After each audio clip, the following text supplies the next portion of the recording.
Temperatures peaking at 12 to 15 Celsius. A dry day for southern Scotland with sunny spells and light winds, although there may be the odd rogue shower along the east coast. Temperatures rising to between 12 and 14 Celsius.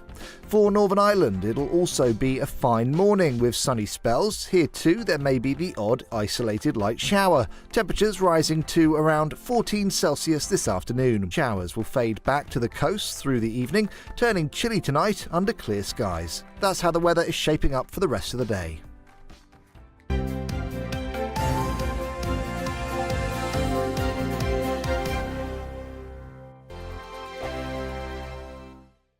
We are GB News. And we'd like to say thank you to each and every one of you for helping our great nation find its voice. We're absolutely everywhere. Across England, Scotland, Wales and Northern Ireland. On TV, on radio and online. We're proud to be the People's Channel, Britain's news channel. On the Mark Steyn Show, we cover the stories a lot of people are scared even to mention. The stuff that really matters with some of the world's biggest thinkers. Now is his opportunity to kind of take the steering wheel of history. Break away from the flock at 8 o'clock on GB News with the Mark Steyn Show. Hello, I'm Esther McVeigh. And I'm Philip Davis. Whether you're watching or listening on TV, online or on radio, we handpick the latest stories, debates and expert opinions for your weekend. So whether that's politics, news or showbiz, we've got it covered. Join us every Saturday morning at 10 o'clock on GB News.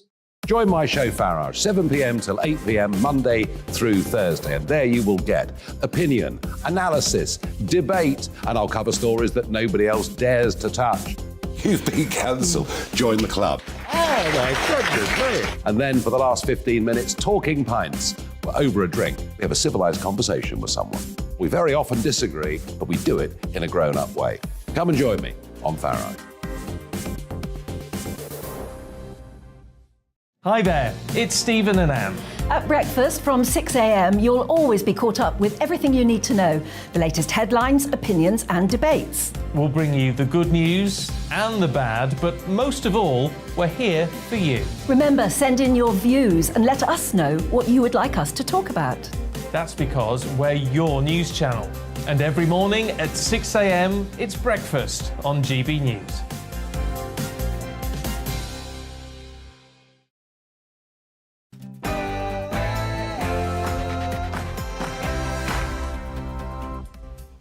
Good morning. You're watching and listening to GB News. This is Saturday morning with Esther and Phil. We have a fantastic show lined up for you today. We'll be talking about the mini budget, escalations in the Ukrainian war, Crime Stoppers, PayPal, and we'll be joined by a young man who has travelled to every single country in the world. All of that plus much more after your latest headlines with Ray.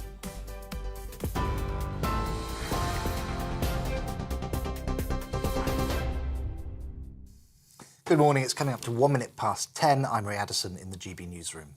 The Chancellor has denied gambling with the UK economy as his mini-budget faced a hostile reception from some. The Institute of Fiscal Studies claims Kwasi Kwarteng is betting the house by putting government debt on an unsustainable rising path. Think tank the Resolution Foundation says the Chancellor's measures mean borrowing an extra £411 billion over the next 5 years. Chris Philp, Chief Secretary to the Treasury, told us the whole country will benefit. I think the real gamble would be maintaining levels of tax that are inappropriately high, which risk deterring investment, which risk disincentivising hard work, and which risk driving individuals and companies out of the United Kingdom. By having competitive tax rates, we're encouraging people to work, encouraging them to invest, and encouraging people and businesses to locate here in the UK. Well, Steve Reid is Shadow Secretary of State for Justice. He says the mini-budget does very little for working people. The government's had 12 years to get the economy right. It looks to me like they've gone to the casino and they've gambled the British economy and British people's household finances on a set of uncosted tax cuts that benefit the super wealthy but do very little to help anybody else. The Labour Party has pledged to create a national care service, claiming 13% of care homes need improvement. Ahead of the Labour Party conference, which starts tomorrow, the party says private equity firms are failing in their duties to residents. Plans for the service include improvements to pay, workers' rights and training. Drivers could be paying an extra £5 for a tank of petrol due to a fall in the value of the pound. Motoring organisation, the AA, says petrol prices would be at least 9 pence per litre cheaper if the pound had maintained its mid-February value instead of dropping to a 37-year low. Drivers are being encouraged to shop around to find more competitive forecourts. The Home Secretary is telling police forces in England and Wales to prioritise what she's calling common-sense policing over diversity and inclusion initiatives. In an open letter to police chiefs, Suella Braverman has laid out key priorities in her crime-cutting agenda, saying culture and standards have to change. Ms Braverman says she's dismayed at the lack of confidence in the force and is determined to restore the public's trust. The Home Office has pledged up to £5 million to help victims of county lines exploitation over the next 3 years. The money will go towards expanding one-to-one support to help victims escape drug gangs in London, the West Midlands, Merseyside and Greater Manchester. Home Office Minister Jeremy Quinn says more than 9,500 people have been targeted for safeguarding since 2019. Ukraine's president is urging his fellow countrymen who are forced to fight for the Russian army to sabotage it from within. Volodymyr Zelensky says people in parts of Ukraine that are being controlled by Moscow should resist any efforts to mobilise them to fight. However, he said if they do get conscripted, they should do everything they can to help their homeland. His address comes as the Kremlin launched so-called referendums yesterday aimed at annexing 4 occupied regions of Ukraine. If you still find yourself in the Russian army, sabotage any enemy activity. Send us any relevant information about occupiers, their bases, HQs, ammo caches, and with the first opportunity, move to our side. Do everything to save your life and free Ukraine. King Charles has been photographed with his red box for the very first time. The picture, which was taken last week, shows the King carrying out official government duties at Buckingham Palace. Red boxes hold papers from government ministers in the UK and the Commonwealth. And Roger Federer has bid farewell to professional tennis, bowing out with a doubles defeat at the O2 Arena in London. The 20-time Grand Slam champion teamed up with his old rival, Rafael Nadal, for the Laver Cup match, but lost to an American pair. The Swiss player announced his plans to retire from the sport last week. This is GB News. We'll bring you more as it happens. Now let's get back to Esther and Phil.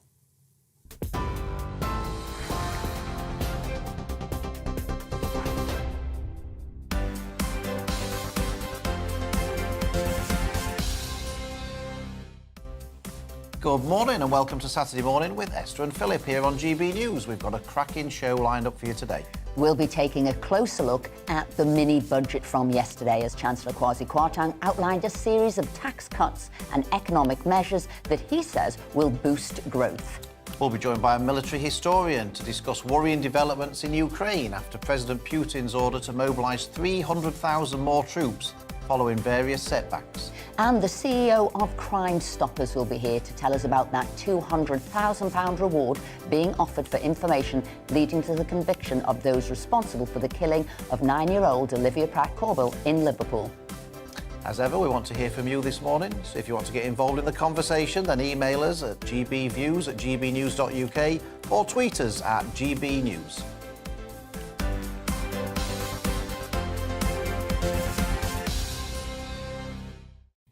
Before all of that, though, we're delighted to be joined in the studio by TV presenter and celebrity chef Kevin Woodford. Kevin, welcome to the show. Good morning to you both. What's been catching your eye this week? You know, I'm somebody that, I'm afraid, I fell out of love with the National Health. I just did, right, because I couldn't get anywhere with anything that I needed repairing.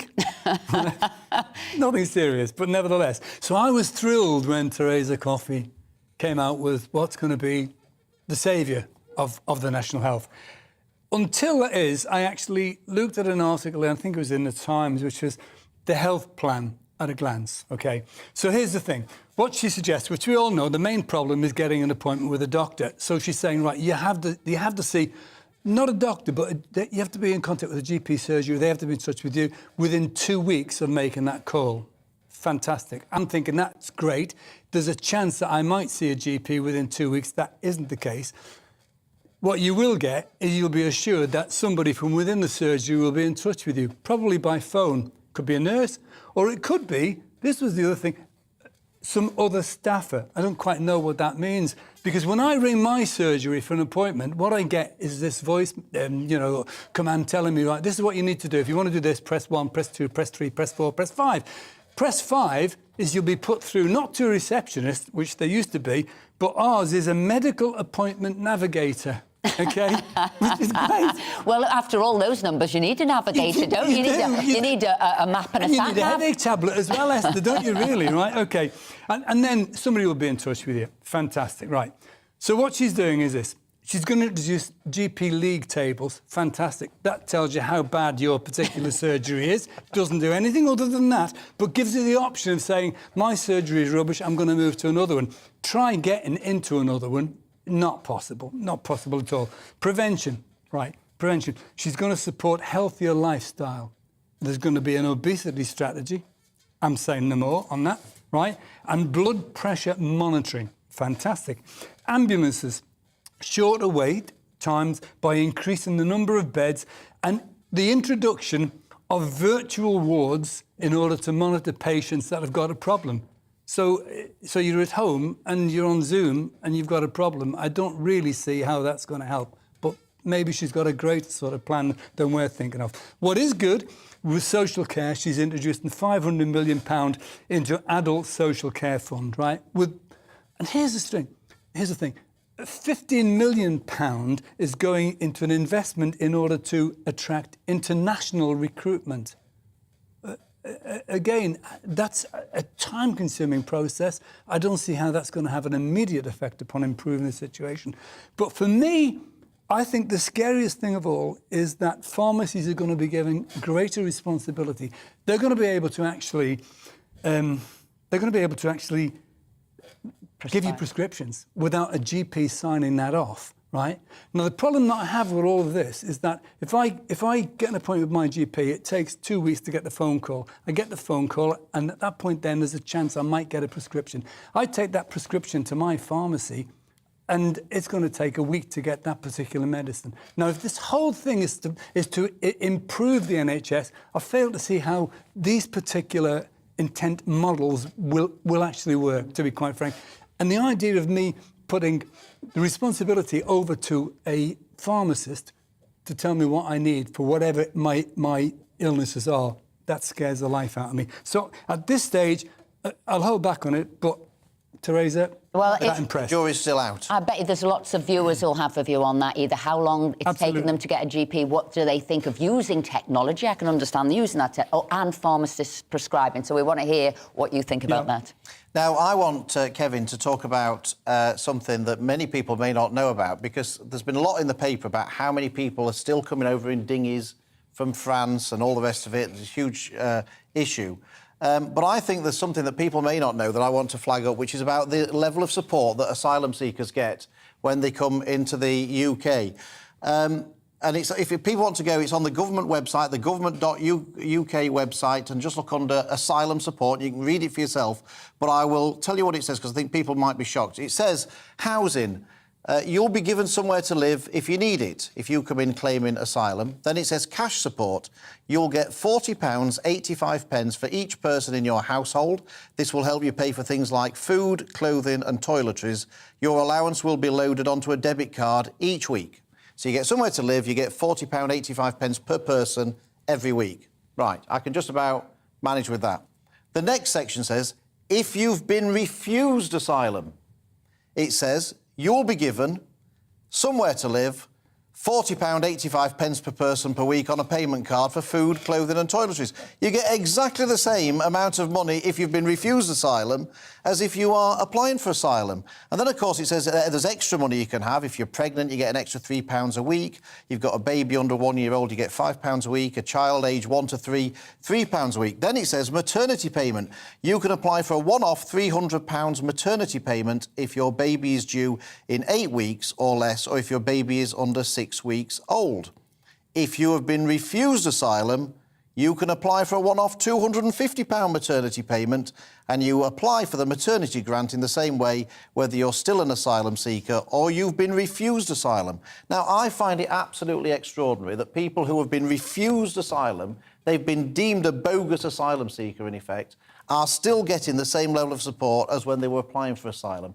I'd always presumed, in my naivety, that once you've been refused asylum, the state said, well, we're not giving you anything at all, but they're still getting that money. And I think many people probably don't know that and might be appalled by it. Are you appalled by that? Well, I mean, it's news to me, and I can't understand why we haven't heard of this particular story prior to today, to be quite frank with you.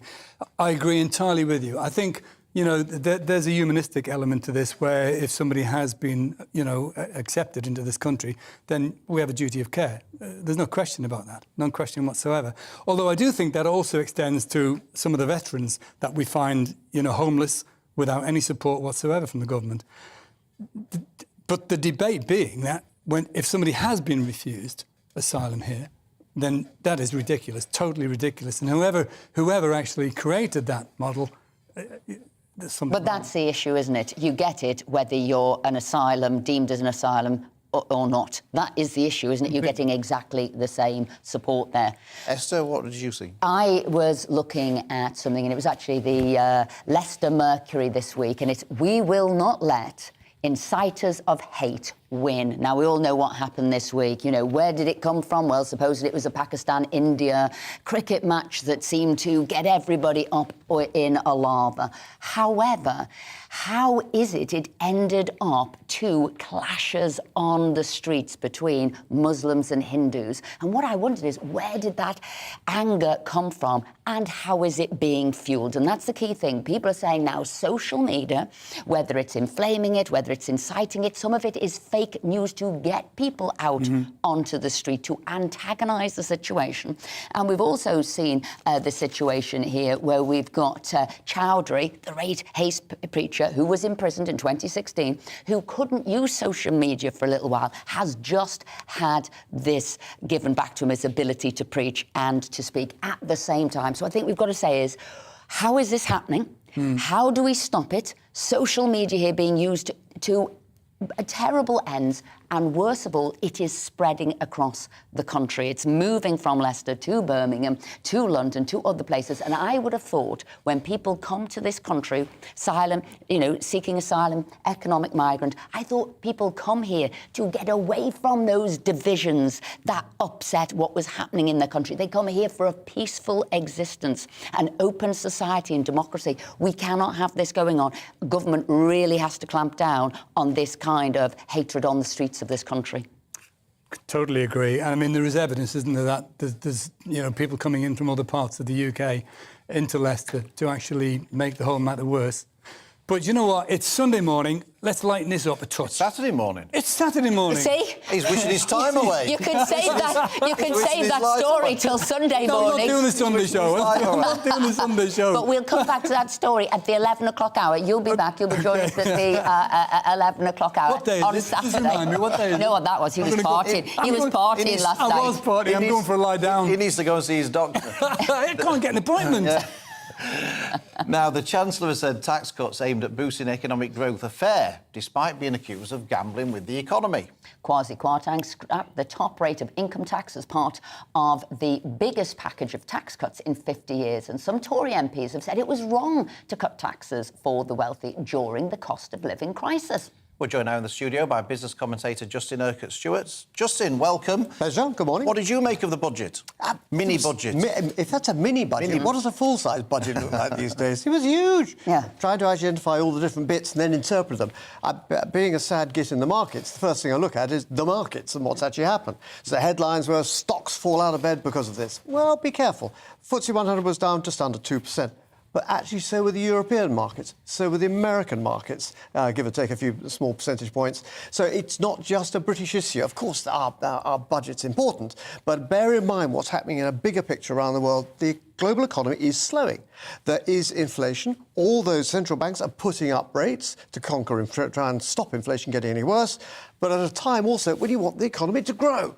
Interest rates going up is not going to encourage things to grow necessarily. So it's incredibly difficult for central bankers to try and get this right.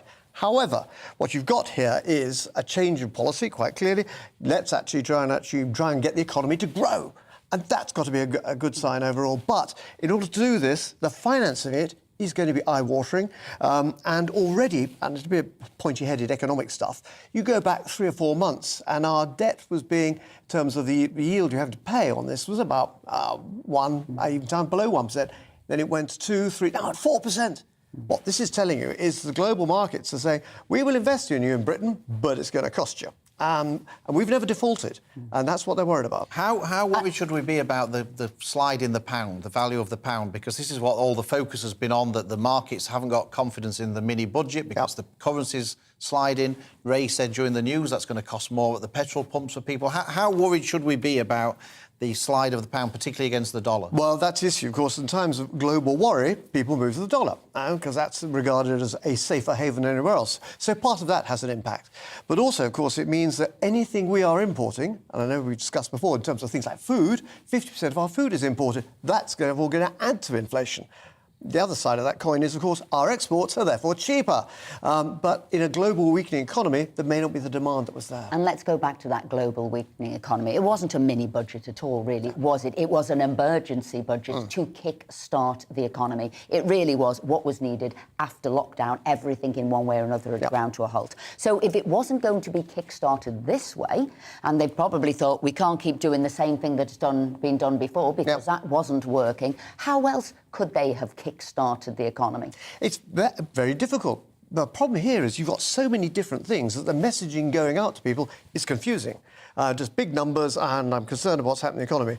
What I would like to have seen is probably a more logical plan over time to be able to sit there and say, this is what we're doing and why we're doing it, in bite-sized chunks. So in terms of actually you're paying less tax now because of national insurance, because of the income tax changes, rather than necessarily just a headline for the... So do you think that was a political move, in a way, to put out so much information out there? There was an element of confusion. They knew they had something. Because really, they were meant to be going to the floor of the House to support people with their energy payments, to give people support much needed. So unravelling it, unpicking it, how long will it take the likes of you? Because when we spoke first thing this morning, you said, I'm still coming to terms with the enormity of it. Absolutely. Well, it is. I mean, it is shock and awe, or what? But so to that extent, it should be, if it's messaged across, this should be seen as something positive. The concern is actually this funding issue, because how much money can we actually borrow and at what price? And this brings us back to the energy issue. And here we need some imagination, which they haven't done before. Actually, don't add it to the national debt. This is a form of loan which actually is going to be paid for by those power companies over 11, maybe 15 years, but it's separate from the national debt because it's trying to address this particular issue of the energy costs. People will understand that. They can see it. In terms of the markets, they would say, fine, we know how that's being funded. We don't have to worry about that bit. Justin Urquhart-Stewart, thank you very much indeed for joining us and sharing your expertise with us. I mean, it was certainly a massive event yesterday. I think the bit I'm concerned about is about the level of borrowing. I mean, that does worry me. Because it seems... And this is a big dividing line now as well between Labour and Conservatives, I think that's Where is the money? Where's the money coming from? We've gone back to the old sort of, Conservatives believe in low tax, Labour believe in higher taxes. That everyone knows where they stand a bit. But the borrowing bit's the bit that worries me because at some point it seems to me the government's going to have to cut spending in order to reassure the markets and to balance the books. And I wonder whether or not the government's got it in them to do that, whether backbenchers have got it in them to support that. I know we'd probably say the good 'Cause place we'd to start say- would be we'd say HS2. this was the- HS2 would be a good place to start. Yeah, get rid of that, save the 200 billion there. But I think this was the easy bit of the budget, saying what you're giving to people. The next bit is saying, well, how do you get it back? Again, is it borrowing or not? And then the big debate and dividing line seems to be between the parties now is Liz Truss isn't going to go for some sort of windfall tax on the energy providers, as it were, but the Labour Party want to do that. And I think there will be room for debate there, because politics is about fairness too. You might have different ways of doing it, but there will be a fairness argument in there. I think one thing I say is that, everyone's been complaining that we've got the highest tax burden in 70 years. Even Labour have been complaining about that. So you can't then complain about that and then start complaining when taxes are cut, because that's the only way of dealing with the tax. And remember, it wasn't just about tax as well. It's about bringing regulation down. It was about altering planning. It was about looking at how we start up new industries like fracking as well. So there was a lot going on there, and underlying it was, where are these workers coming from? If we're going to grow spectacularly when we've got 1.3 million job vacancies, where are those workers coming from? Because they can't be coming from abroad. And we'll speak to Will Hutton in the next hour to see what he makes of it. But coming up after this break, we'll be joined by a military historian to discuss the worrying developments in the Ukraine war. So don't go anywhere.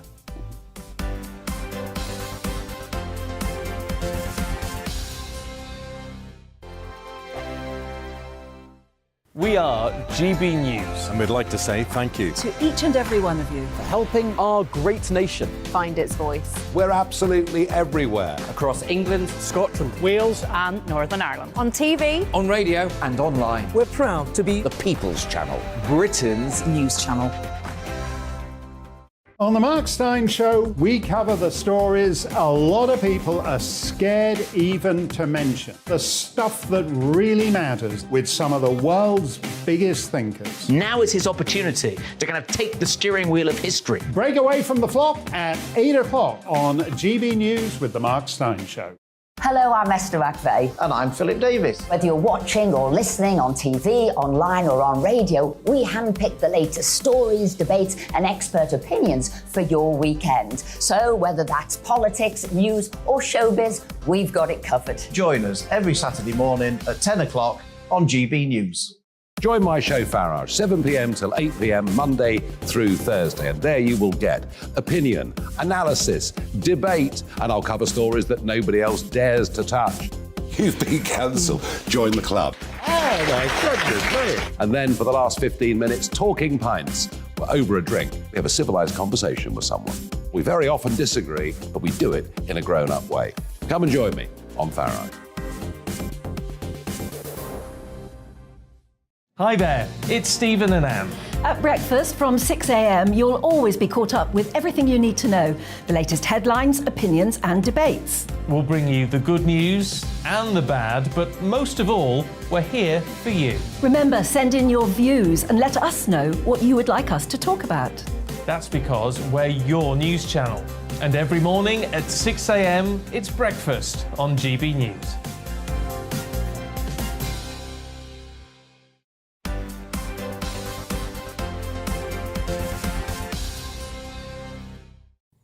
Hello, welcome back. It's 10:25 and your views have been coming in thick and fast. We've got time for just a couple of them now. And it's Tracy says, thank you very much for sharing the information from the government's website. This was about asylum seeker support. She said, it's about time. Remember, these illegal people also don't need to worry about heating and eating this winter, as they are in hotels, which are being paid for by the taxpayer. Thank you, Tracy. And Bob says that is the reason illegal immigrants keep on coming. We need to toughen up in this country. There are people in this country who have contributed all their lives and do not get the help they need and deserves. So thank you. Keep those views coming in. We'll read some more of them a little bit later on. Now, mass protests have been sparked in Russia after Vladimir Putin's order to mobilise 300,000 more troops to fight in Ukraine following various setbacks. It's the country's first mobilisation since the Second World War, and there have been various reports from within Russia that men who have never served in the army are also receiving draft notices. To discuss the worrying developments further and the implications they could have on the war is military historian Dr. Peter Caddick-Adams. So, from what you're seeing in the papers, what we're seeing in video footage, they are conscripting. It's now up to 1 million Russians some of them from prisons, some of them over 50, to fight in this war. Are they getting the training they will need to go on the front line? Well, their training is reflected in the combat performance of the Russian army, which is risible. To think of a modern army performing as the Russians have done since the 24th of February indicates that their training is extremely poor indeed. And Vladimir Putin has been trying to get round the notion that this is a war, a fully fledged war, by calling it a special military operation. This is really an admission that his special military operation isn't going well and is really a full-on war. And as you announced earlier, Russia hasn't mobilized since 1941, and before that, 1917. So this is only the third time in Russia's history. So it's absolutely huge as far as the Russian domestic population are concerned. Peter, what impact will it have, do we think, on the war in Ukraine? I mean, obviously, we've been seeing the Ukraine making advances and retaking territory. Will this make any difference? Will this help the Russians regain that territory? Are we in for a long stalemate, which seems to many people in the world to be the worst of all worlds? Well, what's going to happen is that the Russians have got to train and equip and clothe these people. Now, originally, Putin said that this is a limited mobilization just for reservists who've undertaken military training. But we already know that plenty of people are being called up who've never worn uniform in their lives in Russia. So he's playing hard and fast with the truth here. He's called it a partial mobilization, but we don't know what partial means. So effectively, it is a mobilization of everyone they can get hold of. And of course, there are floods of people now trying to get out of the country rather than being put into uniform. But the essential arithmetic is that Russia can't get those people to the front for about 6 months, partly because logistically they don't have warehouses full of uniforms, guns and equipment, and they don't have the training staff because most of those have already been deployed and been killed. So it's going to take a long time for the Russians to process this extra 300,000, maybe 400,000, maybe 500,000, we're not quite sure, to get them combat. And so those won't be appearing until, we're talking spring really next year, 6 months. Add to that, there's the Russian winter, appalling weather, and we saw a hint of what it was like in February this year. So there's all of that to be taken care of, and you don't really fight in those kind of conditions, as Napoleon and Adolf Hitler both found to their cost. Peter, just quickly, yesterday it was reported that Dmytro Kuleba, the Ukrainian foreign minister, met with the Chinese foreign minister Wang Yi. And the Chinese minister said that China respected Ukraine's sovereignty and territorial integrity, as well as rejecting the use of force as a means of resolving differences. How significant is it that Russia's sort of natural allies appear to be increasingly distancing themselves from what Russia are doing? I think it's hugely significant. The implication in all Vladimir Putin's threats and bullying has been that he might use some kind of tactical nuclear weapon. And for the Chinese to step in and say, actually, we respect Ukrainian sovereignty, is also a coded message to the Russians that you really can't escalate any more than you have done. And this is bringing nothing but a poor reputation on you, and by implication, harming the Chinese, who up to now have been backing the Russians. So this is a push and a shove in diplomatic terms towards trying to get the Russians to look for a solution. I think Vladimir Putin's deaf to this, but I think that's what the Chinese are trying to do, certainly as far as the world's community are concerned. We have to remember that all the messaging that's going out, everything that Vladimir Putin says, is really addressing his own domestic population, not us. This is bigging him up as a strongman. And the same for China. When they make a statement like that, that's as much for the Chinese domestic population to say, look, we're the good guys here.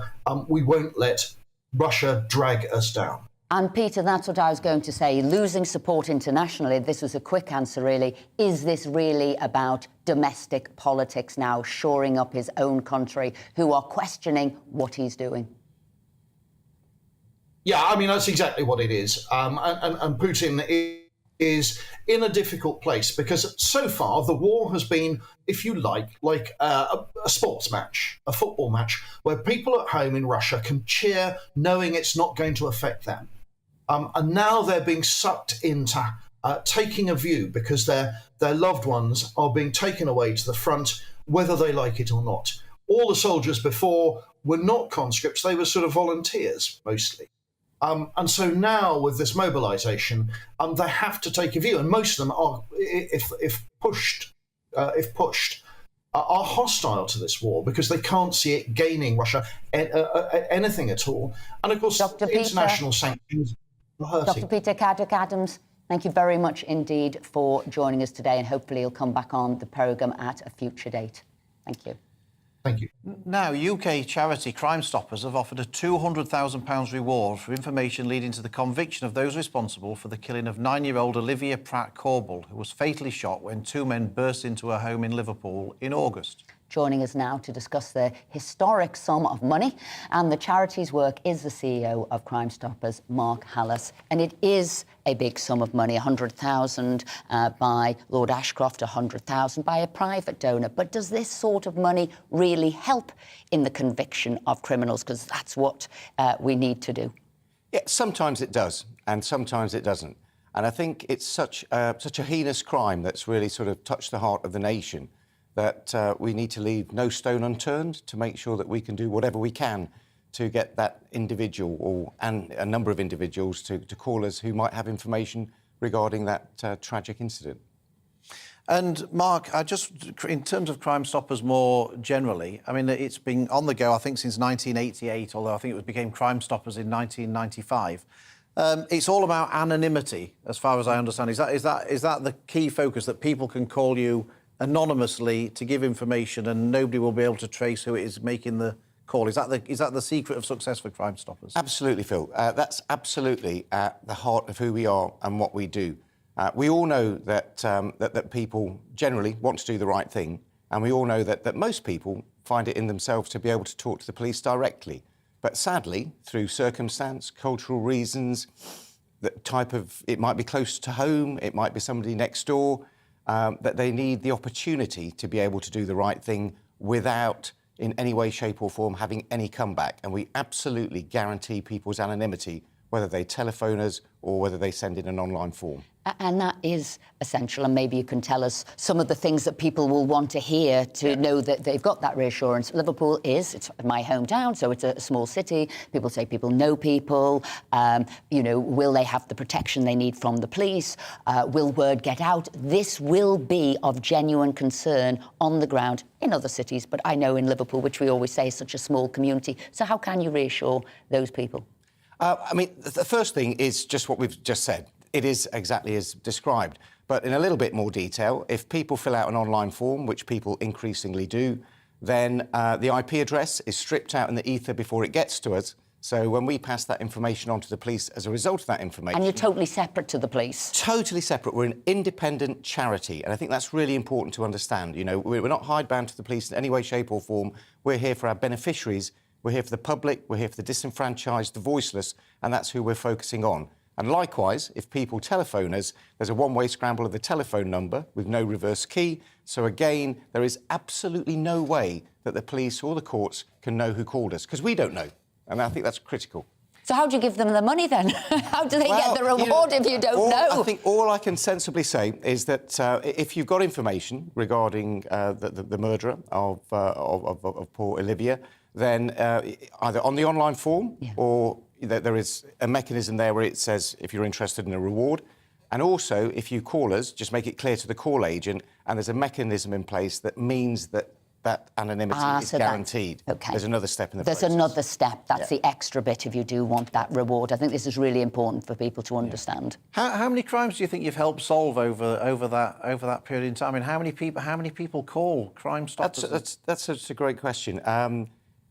Tens of thousands, maybe hundreds of thousands. Just to put things into perspective, every day 1,500 people contact us, and that leads to 500 reports being sent to the 43 police forces in this country, National Crime Agency, Immigration Service, Border Force, and so on and so forth. So, to put it in a nutshell, we're talking about 500,000 people a year contacting us and over 180,000 reports being sent to the police. And that's gone up by nearly 100% over the last 8 or 9 years or so. Do you know what? I got goosebumps when you said the number of people who were calling in, trying to help you, trying to support you, trying to get crime solved, because nobody wants people to walk free who've done such a heinous crime. We are good human beings, aren't we, as a public? And so I just wanted to know that. I got little goosebumps when you said how many people are helping you. You know, it's true. It's actually quite heartwarming that most people want to do the right thing, and they're just looking for that mechanism, that avenue to be able to do that. And by calling us on 0800 555 111 or using the online form on the Crime Stoppers website at crimestoppers-uk.org, they can do that. Mark, thank you very much indeed for what you do and also for joining us this morning. And just to reiterate, if people have got any information about the killing of Olivia Pratt-Corbell, that just those contact details again that Mark gave you, phone number 0800 555 111, which is a free phone number, and the website's www.crimestoppers-uk.org. And if anybody out there can help, obviously we'd very much appreciate it. Mark, thank you for everything that you do. Yeah. Thank you. No, because we can't allow criminals to be emboldened. You can't have people think they can get away with things and then carry on with the criminality and go undetected and unpunished for killing people. And what a great thing Lord Ashcroft has done in funding it over all these years. Absolutely fantastic. Oh, well, coming up after the break, we'll be talking to a man who has visited every single country in the world. Don't go anywhere.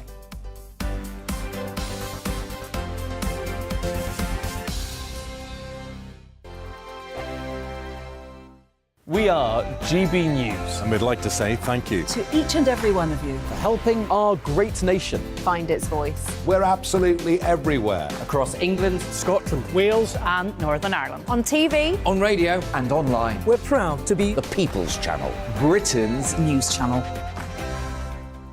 On the Mark Steyn Show, we cover the stories a lot of people are scared even to mention. The stuff that really matters with some of the world's biggest thinkers. Now is his opportunity to kind of take the steering wheel of history. Break away from the flop at 8 o'clock on GB News with the Mark Steyn Show. Hello, I'm Esther McVeigh. And I'm Philip Davis. Whether you're watching or listening on TV, online or on radio, we handpick the latest stories, debates and expert opinions for your weekend. So whether that's politics, news or showbiz, we've got it covered. Join us every Saturday morning at 10 o'clock on GB News. Join my show Farage, 7 p.m. till 8 p.m. Monday through Thursday, and there you will get opinion, analysis, debate, and I'll cover stories that nobody else dares to touch. You've been cancelled. Join the club. Oh my goodness me. And then for the last 15 minutes, talking pints. We're over a drink. We have a civilised conversation with someone. We very often disagree, but we do it in a grown-up way. Come and join me on Farage. Hi there, it's Stephen and Anne. At breakfast from 6 a.m, you'll always be caught up with everything you need to know, the latest headlines, opinions and debates. We'll bring you the good news and the bad, but most of all, we're here for you. Remember, send in your views and let us know what you would like us to talk about. That's because we're your news channel. And every morning at 6 a.m, it's breakfast on GB News.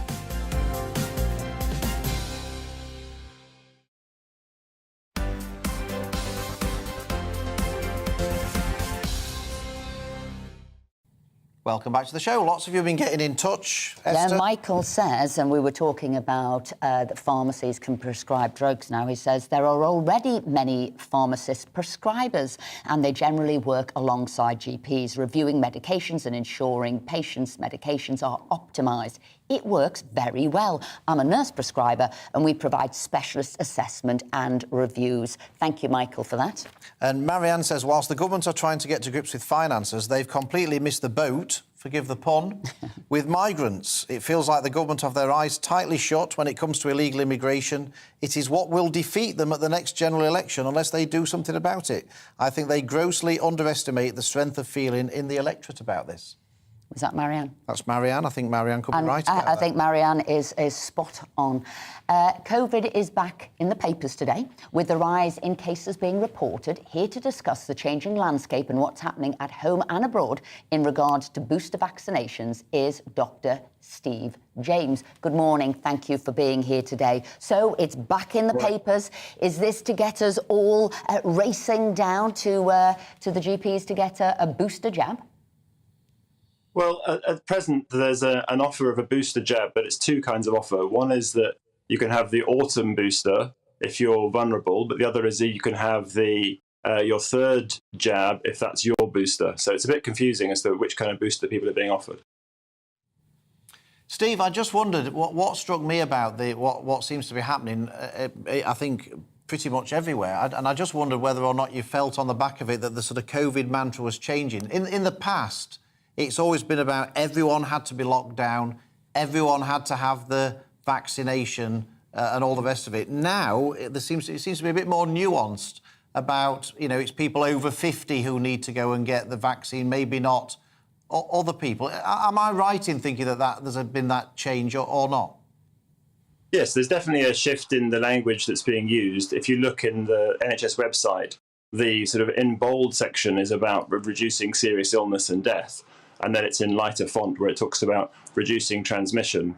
And if you compare that with, say, the Danish authority, which came out recently and said that nobody under 50 should get it, the Danish Health Authority says that it's the purpose of vaccination is not to prevent infection. They're saying that they expect people to get COVID-19 but not get seriously ill from it if they're under 50.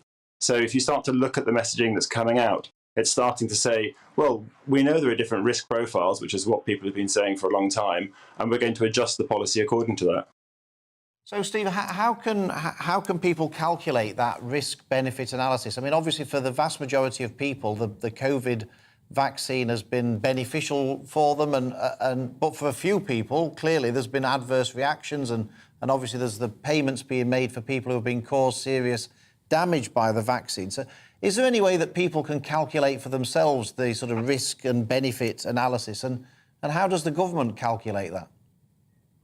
Well, the government isn't really being, I think, very clear about how they're calculating it. There have been a number of freedom of information requests for more clarity there, but we don't have deaths and serious complications from the virus broken down by age and comorbidity. So you can get it broken down by comorbidity, but not by age, but not by both together. So if you're under 50, let's say, and you don't have any risk factors, you can't see the numbers that tell you what your risk of getting seriously ill from COVID is. And it's also difficult to know because sometimes patients present with what we call subclinical problems. So they've got something that's going on in the background, for example, pre-diabetes, or they might be overweight, and those factors are probably contributing towards their susceptibility to getting ill. So in those patients, they might look like someone who's got no comorbidities, but they're on the way to being metabolically unwell, or they already are metabolically unwell, and they're therefore at much greater risk of getting a serious problem with COVID. Steve, another thing that people have said to me is they understood that they get one vaccine, and then they understood that there'd be two vaccines. They got that. They came in a sort of a couple. Then there was a booster. They say they're getting concerned that there is a never-ending number of these coming forward, and so they feel slightly more reluctant to taking them now. Does that mean it wasn't a good vaccine in the first place? Well, there are sort of seasonal vaccination programs and once-off vaccination programs. So with the flu virus, there are vaccines that come out every year and bring some benefit for those people there. And so it's more like that. But people did feel they were being told, look, you have this one course of vaccination and you're done. And it's pretty clear that that's not the case. We also don't know what it's like to vaccinate people on a... Well, we do know what it's like to vaccinate elderly people on a regular basis, but not to start off vaccinating people in their 20s or 30s and then giving them a vaccine every single year for a virus, which we know doesn't cause the vast majority of those younger people serious problems. But I want to come back on one other thing you said. You said that it's been beneficial for the majority of people who've taken it. I don't think we've established that. The studies where we compared people who had the vaccine versus those who didn't have the vaccine, for example, the original Pfizer study, were unblinded after a few months. They were meant to run for 3 years, even though they didn't show a mortality benefit for either group. The vaccine was the unblinding happened, and so we've never been able to follow through and see what happens to some people who have the vaccine versus a similar group of people who don't have the vaccine. Very good point. Dr. Steve James, thank you very much for joining us today. Thank you. You're welcome. Thanks so much. Now, US payments company PayPal has shut down the account of the Free Speech Union, as well as the account of its founder, Toby Young, seemingly over alleged COVID vaccine misinformation. Young said he had not been told why the accounts had been closed and accused the company of ramping up big tech's war on free speech. Well, would you like to say that Toby joins us now? Toby, so when did they inform you of this decision that they were closing down your account? Well, I got an email, I got a notification from them towards the end of last week. It was the first inkling I got something was going on was when they closed my personal account, saying I had breached their acceptable use agreement. No more detail than that. When I called up and tried to find out what was going on, wouldn't tell me anything.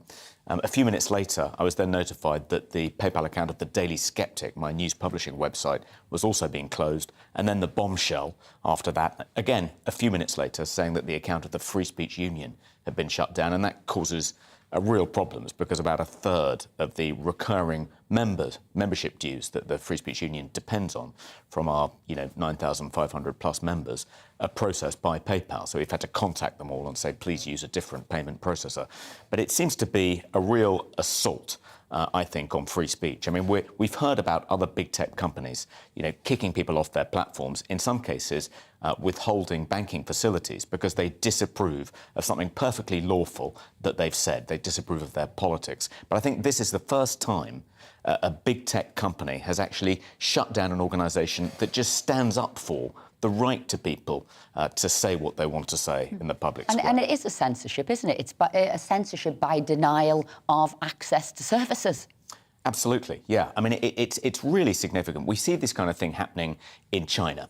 It's the social credit system in China. If you say something that the Communist Party authorities dislike, they'll withhold banking facilities from you. They'll make it impossible for you to buy food in a supermarket. It's an appalling totalitarian form of control. But we're now beginning to see the same thing in the West, except instead of ideological dogma being enforced by, the Communist Party, it's being enforced by these woke corporations. Now, what some people might say, well, look, PayPal, they're a private company in a free market. They should be free to be able to decide who they want to have dealings with and who they don't want to have dealings with. So as a freedom lover, do you not respect their freedom to be able to have dealings with whoever they want to or not? Well, I do respect their freedom of association as a Conservative, but I wouldn't defend their right to discriminate against a customer based on their religious beliefs or the colour of their skin. So nor do I think it's right that they should discriminate against customers on the basis of their political beliefs. And if they were operating in the UK, that would be unlawful. That would be a breach of the Equality Act. But because they're headquartered in Luxembourg and the mothership's in California, there's nothing we can do about it. If they had got in touch with you and said, we're going to give you a little bit of time to remove your money, get rid of it, put it into another account because we don't like you as a customer, and you probably didn't read all the pages before you signed up to have them as your PayPal, would that have been acceptable? Because it seems to me they just stopped it immediately, so that's all kind of money flow that is there in the account. So would you have been happy, or, well, not happy is the wrong word, but would you have accepted the fact if they'd warned you in advance? I was able to get the money out of all three accounts now, not initially, but after a bit I was. I would have been... What was really galling about it, and the thing that made me so angry, Esther, is that they didn't tell me what I'd done wrong. They didn't say, look, you're in breach of this particular policy, correct your behaviour, or we'll close your account. They didn't say we've got a 3 strikes and you're out policy. It was just, you've been accused of this, we've found you guilty of this, we've sentenced you, there's no possibility of appeal and no possibility of parole. It was an infringement of the basic principles of natural justice. Well, I mean, the thing I suppose that I've thought about it is that we've got the government's proposed online safety bill, which envisages these massive US tech companies being the arbiter of what goes up on their site and the protector of the public. What free speech is allowed and what isn't allowed in this thing. Things that are legal but harmful.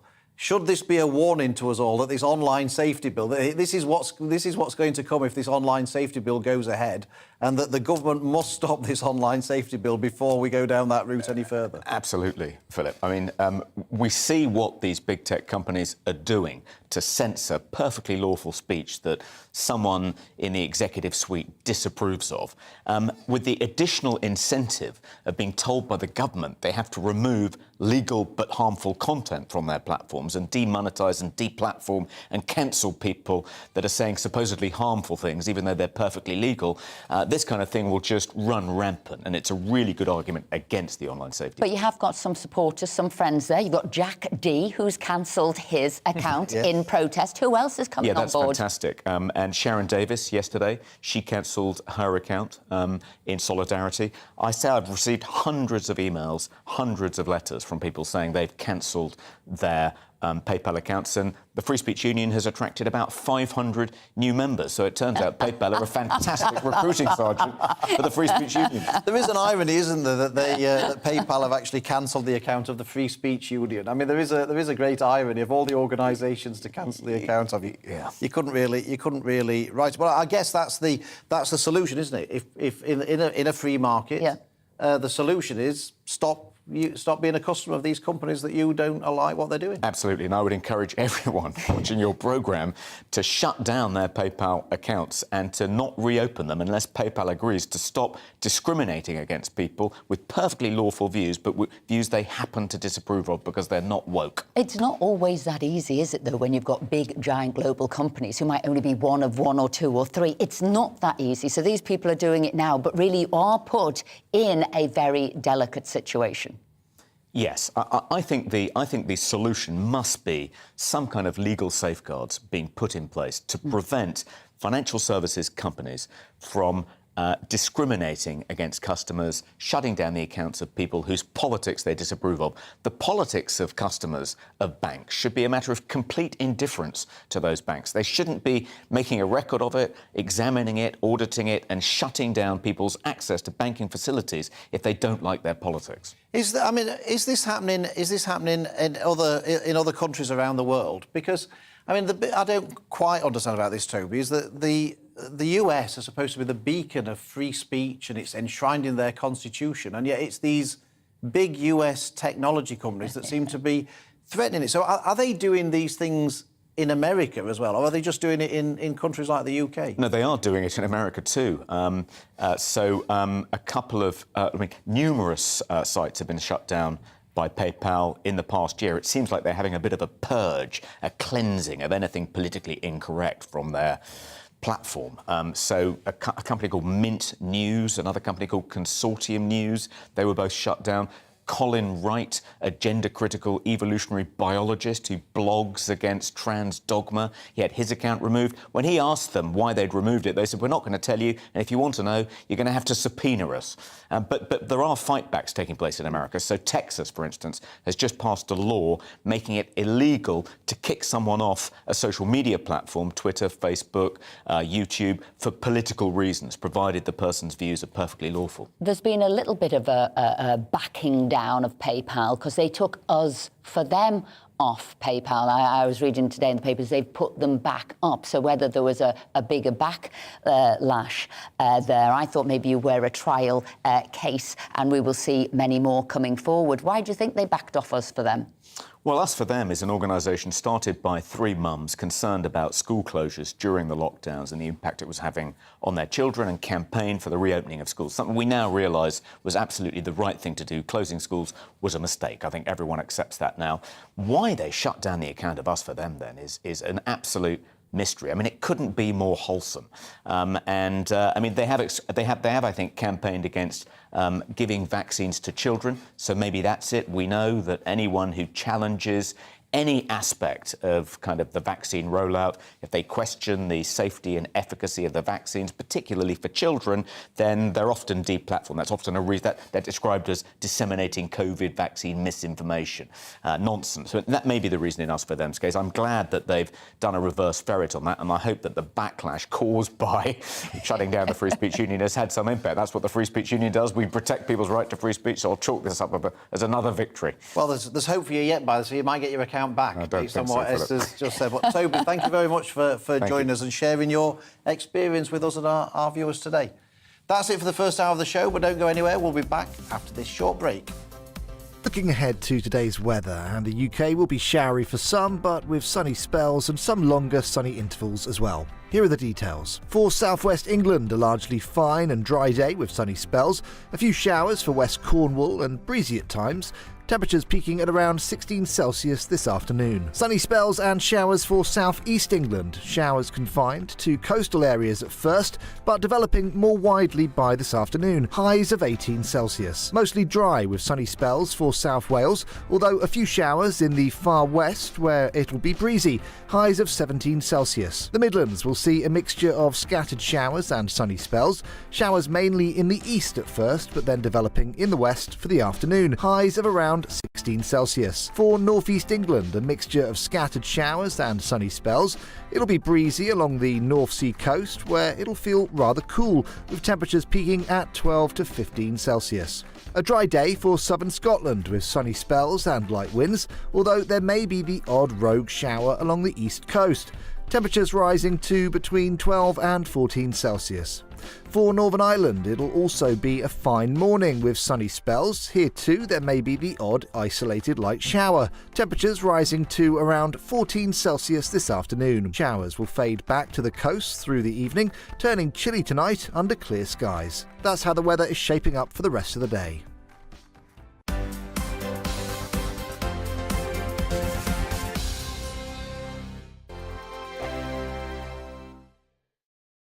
We are GB News. And we'd like to say thank you. To each and every one of you. For helping our great nation. Find its voice. We're absolutely everywhere. Across England, Scotland, Wales and Northern Ireland. On TV. on radio and online. We're proud to be The People's Channel. Britain's News channel.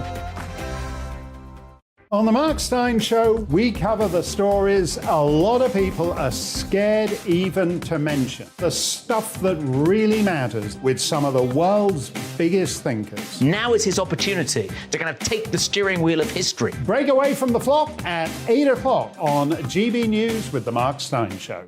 Hello, I'm Esther McVeigh. And I'm Philip Davis. Whether you're watching or listening on TV, online or on radio, we handpick the latest stories, debates and expert opinions for your weekend. So whether that's politics, news or showbiz, we've got it covered. Join us every Saturday morning at 10 o'clock on GB News.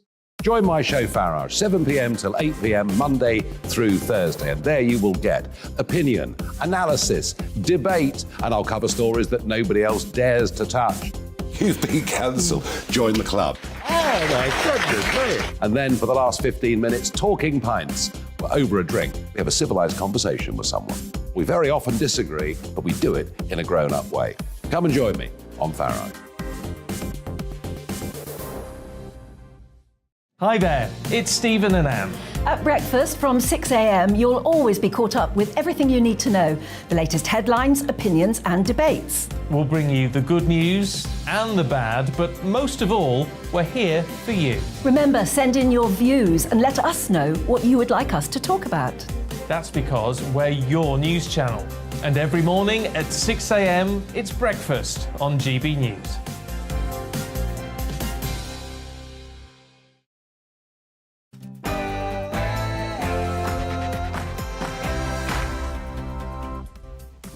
Welcome back to Saturday Morning with Esther and Philip here on GB News. Coming up this hour of the show, we'll be discussing the government's decision to lift the fracking ban in England. We'll also be joined by a man who is the biological father of 51 children with 14 more on the way. Tired just saying it, to be perfectly honest. All of that plus much, much more after the latest headlines with Ray.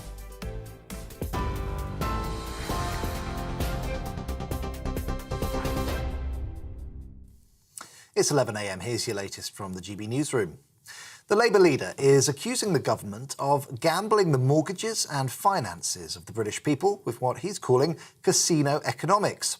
Ahead of his party's conference in Liverpool, Sir Keir Starmer echoed claims from the Institute of Fiscal Studies, which say the Chancellor's mini-budget puts government debt on an unsustainable rising path. That's something Kwasi Kwarteng denies.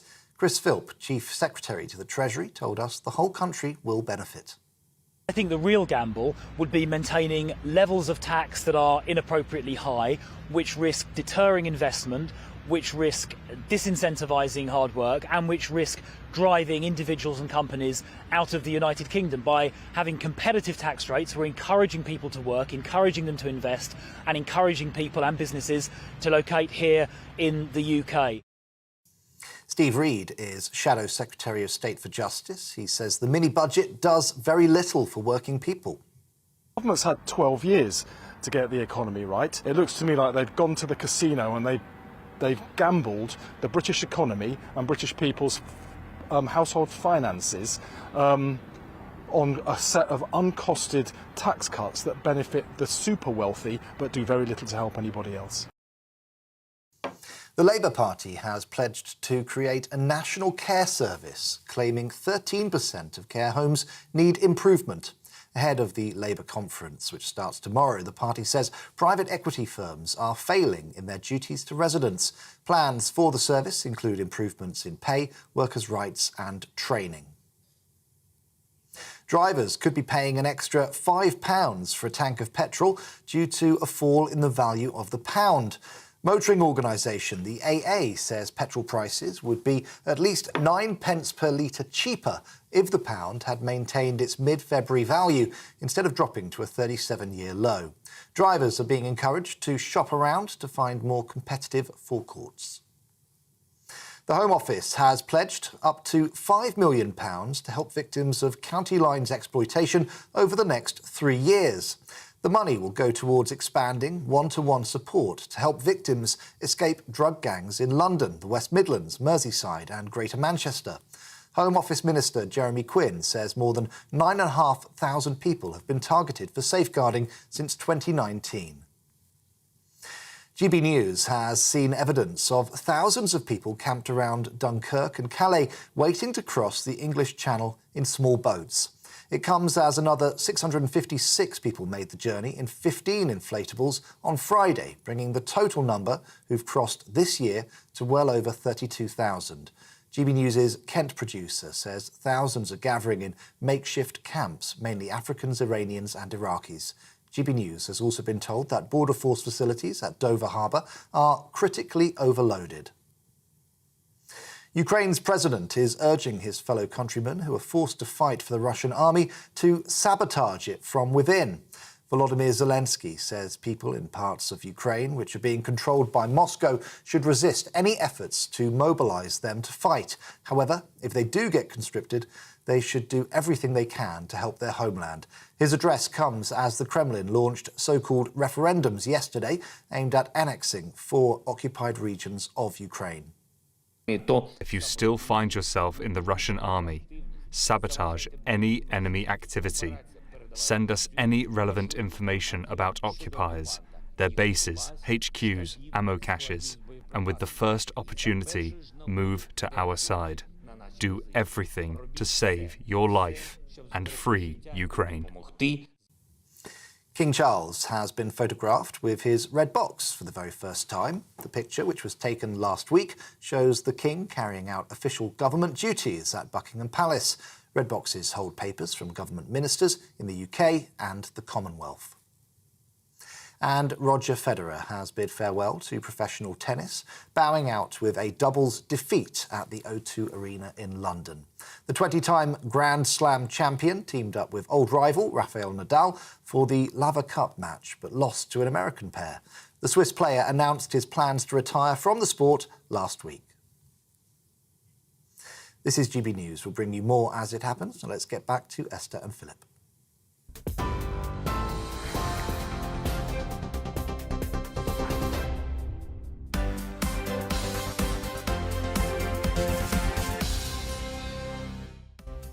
Good morning and welcome back to Saturday Morning with Esther and Phil here on GB News. We've lots coming up for you in this hour. We'll be discussing energy and fracking after the UK government formally lifted a ban, citing Russia's invasion of Ukraine as justification for exploring all avenues. And we'll be joined by a political economist to talk about Labour's reaction to the mini-budget and to look ahead to their conference, which commences tomorrow.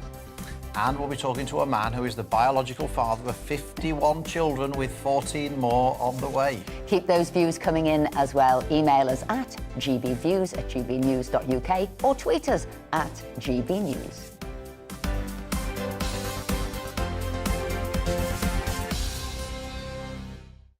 And lots of you have been getting in touch. I've got Debs here, and she's saying, can everyone at least be more balanced about the drop in the pound? And this was what was followed in the news yesterday after the mini budget. She says, the euro has also dropped through the floor. Look at the graphs of both currencies against the dollar. Thanks for that, Debs. And Kevin Woodford's back for us for the second hour of the paper review, and his comments in the first hour have certainly provoked lots of comment. Virginia says he needs to change where he goes for prescriptions. I've never had to wait a week. I always get it on the same day. Never had a problem. Pharmacists are more knowledgeable than most doctors. So. Did she give her an address so I know where to go? You need to move house. You need to live into that area. And Chris says the government needs to deal with the very poor procurement policies, other waste and fraud and the terrible cultures and covered up that led to mid-staffs and Southend. I see no evidence from their new strategy that any of this is happening. And we were talking about that. How are you going to cut down spending, unnecessary, wrong spending? And Clive says, here you go, Kevin. Is it me again? No, there's loads here about your comments about the health strategy. Clive says, and he's even given you a place. So this is, you can get right this time. Hang on, let me get my pen. Right, go on, I'm ready. Maybe I'm lucky living in Ballycastle. Where's that? Ballycastle. Where is that? I'm not sure, actually. Did he not tell you? No. Keeping it a secret. He doesn't want too many people there because he won't get served. Clive says, if I request a telephone consultation at 8:30 a.m, I'll get a return call from a doctor the same morning. Prescriptions can be agreed by the doctor over the phone and is available for collection the next day at the pharmacy. One happy customer. So, well, 59,900,099 not, but you're happy, Clive. Thank you for sharing your positive experience, Clive. We appreciate that. We do, yeah. So, Kevin, great to have you back. Good to be back. What have you seen? What controversy are you going to give us? What are you going to get everybody going with this hour? Come on, I'm in enough trouble, for goodness sake, right? So I do like food, and I love culinary ingenuity. That's what I love. So, full credit, Tesco, if you're watching. There are other supermarkets available, obviously. But full marks to Tesco, because what they've done is they've created two things. They've created a storm, and by creating a new sandwich, they've now got, apparently, so I'm led to believe, they've got a paella. Notice the paella, not paella, paella sandwich that you can buy. So the paella, which is a classic Spanish dish, in between two pieces of bread. Really? Come on. Now, what that's done is it's led to the Spanish Inquisition, because the Guardia Civil, who are the local force in Spain that you don't muck about with, and we could do with them some here in our country, they've accused the supermarket of creating a health hazard by using it as a filling. And for some, they say this is heresy and it's a violent attack on great taste. Right? It's an insult and lack of respect for a classic Spanish dish. And these things only happen in England, nowhere else, right? Now, I love Spain, and right, Valencia is the city that created paella, which is a fabulous dish. And bless him, the lovely Jamie Oliver, I do love him, he's a good mate, lovely guy. But Jamie did a dish a few years ago. He made a paella, and he put chorizo into it, OK? And there was an uproar, there was an absolute uproar. And the quote I love, right, he got a real roasting for this, because there's no chorizo in a true paella, right? But what the roasting he got was, the best quote was, "We don't negotiate with culinary terrorists. Just go away and make chicken nuggets out of your own fingers." Which I thought was great. I love the Spanish. They're so passionate, but they're right. Try eating a paella sandwich. It's just going to fall out everywhere, isn't it, completely? It's a bit excessive that the police are getting involved, though, isn't it? They do over there. They don't muck about with it. I thought our police wasted time on trivial stuff. I'm pleased to know it happens in other countries. Stick to chip butties. Forget the paella butties. Don't want rice in a sandwich. Put chips in there. That's what you need. Phil? Now, the story I saw in today's paper, page 18 of the Daily Telegraph, prisons allowing inmates to binge-watch daytime TV because it's the easiest option. This is according to the Chief Inspector of Prisons, Charlie Taylor, who said that too many of the institutions had failed to introduce 9-to-5 work-style regimes after COVID lockdowns and had instead taken the comfortable option of leaving inmates in their cells for up to 20 hours a day watching TV because it reduced the risk of violence. And I'm with Charlie Taylor here. You know, he's saying that in prisons you should replicate the normal working day for prisoners. They should have to be out working, doing something 9 till 5, and then if they want to watch telly in the evening like people do, then that's fine. But they shouldn't be sat there watching it all day. So I thought that was an outbreak of common sense from the Chief Inspector of Prisons, which you don't usually find. I mean, actually, I do. One of my rare triumphs in politics, Kevin, is I actually managed to persuade Chris Grayling when he was the Justice Secretary to get rid of Sky TV in prison cells. there were a number of prisons that actually allowed inmates in their cells to watch Sky TV. And I said, look, loads of my constituents would love to afford Sky TV. They can't afford it. Why should prisoners get it? And anyway, Chris Grayling stopped it. But that was introduced so that it would keep prisoners happy and occupied and they wouldn't cause any trouble. So I think we should celebrate an outbreak of common sense from they were restricted to loose women during the daytime and nothing else. Is that the case? Yeah, exactly. My goodness me. Nothing wrong with loose women. No. Now, something on a much lighter note, which I thought was a wonderful, wonderful story. And this was the mum of the pallbearer at the late Queen's funeral. And the mum had no idea, and the dad as well, that he'd been chosen, and she found out when she saw a picture of him at rehearsals. So there he is, as bold as brass there, on the right, David Sanderson there, and she was just shocked, I mean, blown away, and she said, proud beyond everything. But I thought, how many of us have seen somebody that we didn't think we were going to say, either on TV, oh, that's a next-door neighbour on TV, what are they there for? Or a famous person somewhere. I remember I was on Tottenham Court Road and I saw Harrison Ford. I really was not expecting to see Harrison Ford on Tottenham Court Road. Other people have seen Ryan Reynolds now that he's linked to sort of the Wrexham Football Club. Some people have seen, Rhiannon at TFI's, the restaurant chain. And I just thought how many people, I think that's a nice one as well for people who are watching. Have you seen somebody that you've been bowled over or waved, said hello, thinking you knew them? 10 steps later on, you go, oh my, that was Kevin Woodford. I didn't know him at all. I've had a couple of people say that to me. Oh, I know you. And I'm thinking, no, they don't. They've just watched us on the TV that morning. I had a bloke at Heathrow Airport a few years ago, an Irish chap was sat waiting for a flight to the Isle of Man. He was going off to Ireland, obviously. And he sat very close to me and kept looking at me and looking. And the time I was doing Ready, Steady, Cook, Can't, Won't Cook, Won't Cook, Big Kevin, Kevin, all that stuff, holiday programme. And eventually he come over and he said to me, he said, are you Kevin Woodford? I said, I am. He said, you look just like yourself. Who am I supposed to look like? You know, but no, you're right. You really are, you're right. Any other story? Yeah, well, you know, there's a lovely one. Keep it light, I think. It's not Sunday, it's Saturday, so keep it light, OK? GCHQ, that's our lovely intelligence and cyber security agency in Cheltenham. They're challenging young sleuths that, you know, to become the next 007, and they're doing it in such an interesting way. And they've come up with this concept that they've released a puzzle, and it's to mark the publication of puzzles for spies. And if you look at that now on the screen, right, that's a bowl of fruit. And what they ask you to do, right, to see whether or not you're capable of joining GCHQ. Which one's the banana? Is that what they're No, that would be a bit of a clue there, top clue. Yeah. No, what you've got to do is you've got 4 colours. They tell you, you know, for example, in the bowl of fruit, you've got to colour them in. You've got pear is green, the orange is obviously orange, the apple is red, the bananas are yellow. And what you've got to do is you've actually got to colour them in so that there's no blend between the different colours. They've got to be unique. Now, I think I used to do this when I was 4 with the colouring in book. This gets you into GCHQ? No, it doesn't. What it does is it gives you the assurance that you can go into GCHQ. And GCHQ, the main chief puzzler, that's what he's called. This is hard to believe. The chief puzzler, Colin, he's called. No, truthfully, he's called Colin. He's the chief puzzler for GCHQ. He said, right, that it just shows that if you can do something like that, then you've got the ability to go forward into GCHQ because you have this natural bend to be able to sort of isolate colours.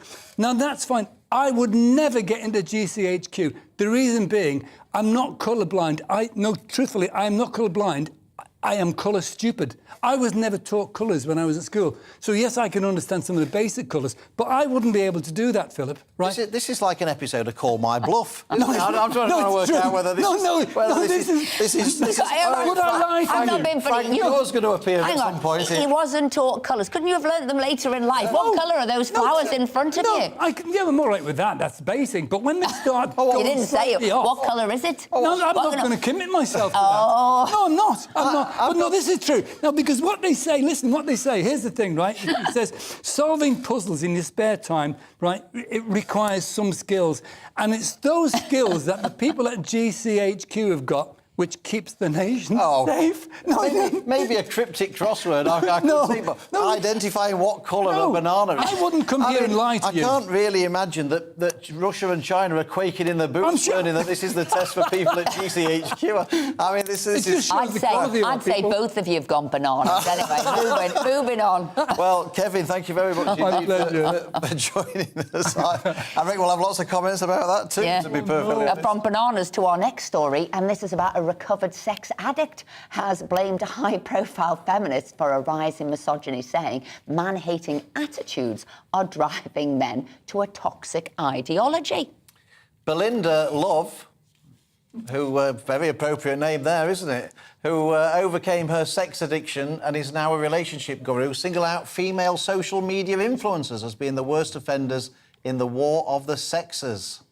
Well, we're delighted to say that Belinda joins us now. So tell us about this sort of toxic influence that is happening there from these sort of feminists and the impact that's having between the male-female relationship. Well, it's interesting because we're labelling it feminism, but in fact, it's misandry. So feminism was an amazing movement. It helped women become quite independent. It allowed us to work and do the things that we love. But it's swung, I think, way too far.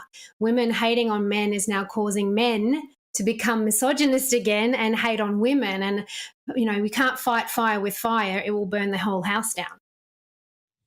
So, Belinda, you're a former sex addict. I just wondered, you know, if you don't mind saying, how many men did you actually sleep with during this addiction? Oh, lady doesn't kiss and tell. No, it was around 700 plus men. I did lose count, and in fact, it was women as well because I'm bisexual. So yeah. What causes what's the cause of a sex addiction? How do you develop that? So because sex is so amazing, we all enjoy sex, it's not illegal, people often say you can't actually have a sex addiction, but it actually falls under the behavioural banner of addictions. And for me, it was essentially about seeking internal gratification via external validation, essentially. So... Yeah, because I was going to ask that. Was it driven by lust? Was it physical? Or was it driven by a power, a control, a lust of power and control? So essentially, I had quite toxic relationships. I was bullied in school, my first boyfriend disappeared after 2 years. My second one, I walked in on him cheating on me. I think 2 years is quite long. That's not disappearing after 2 years. I think that's a long relationship. Well, I guess, yeah. But back then we didn't have the internet, so showing my age now. And then the third one was domestically violent. And essentially, I never really felt loved. I never felt like I fitted in. I didn't have many, close friends at school. So I I was seeking validation by having the orgasm. It wasn't essentially about the orgasm. It was about the serotonin hit, the oxytocin release, which made me feel loved. But I was confusing sex with love, because men can differentiate the two, whereas women can often confuse sex for being something that I love you, essentially. Should be worried, Belinda, because Esther says 2 years is a long time for a relationship. We've just had our second wedding anniversary, so that doesn't bode well, does it? I just wonder how do you get cured of a sex addiction? Yeah. Yeah, I didn't realize I had a sex addiction. I was, these toxic relationships kept playing out in my life, and I was not victim blaming, but I was thinking, well, I'm the common denominator. What's happening here? And I, stepped away from relationships and went inwards and realized that I had an anxious attachment avoidance style, and started to heal that. And once I healed that, the sex addiction was a side effect of the healing process. And I looked back on reflection and realized, my goodness, I had a sex addiction. It seems to me that you've turned, though, this into something positive. So you've now become a relationship guru. So just explain to us what that entails, what you do now. I think society today, with the dating apps, social media, having to look perfect and be perfect all the time, relationships have gone down a different track. It's sort of quick fix gratification, shallow connection, and looking for validation. So essentially I work with from the ground up. Why are you attracting these relationships? Why is the men or women ghosting you? And I work with healing the trauma so that you can have an effective relationship with yourself, firstly, because that is key. When you love yourself, you can have a strong, long-term, committed, connected relationship. So I work with people around that so they can have their dream relationship. Belinda, well, we wish you well with that. Thank you for coming on the show and sharing your experience with us. We wish you all the best, and we're very grateful for your time. Thank you. And I agree with that. pleasure. What Belinda was basically saying is you're like magnets and you attract, and you can attract the wrong people. And I think what she's saying is make sure you're the best you can be and you'll be attracting better people. I do think there's something in that attraction, that Very magnetism, Very attraction. interesting. Anyway, coming up after the break, we'll be talking about the government's decision to lift a fracking ban in England. So don't go anywhere.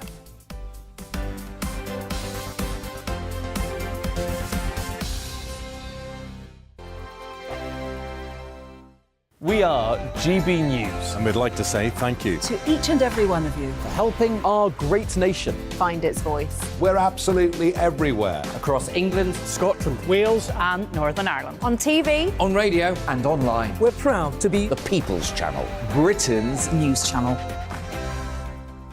On the Mark Steyn Show, we cover the stories a lot of people are scared even to mention. The stuff that really matters with some of the world's biggest thinkers. Now is his opportunity to kind of take the steering wheel of history. Break away from the flop at 8 o'clock on GB News with the Mark Steyn Show.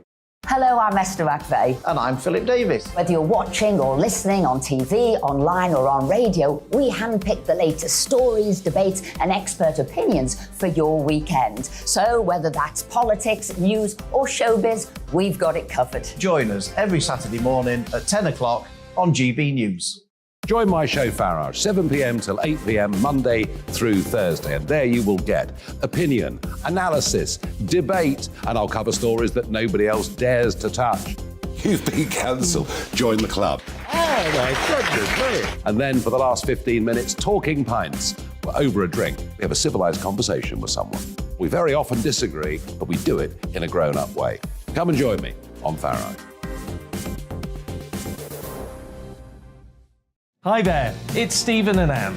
At breakfast from 6 a.m, you'll always be caught up with everything you need to know, the latest headlines, opinions and debates. We'll bring you the good news and the bad, but most of all, we're here for you. Remember, send in your views and let us know what you would like us to talk about.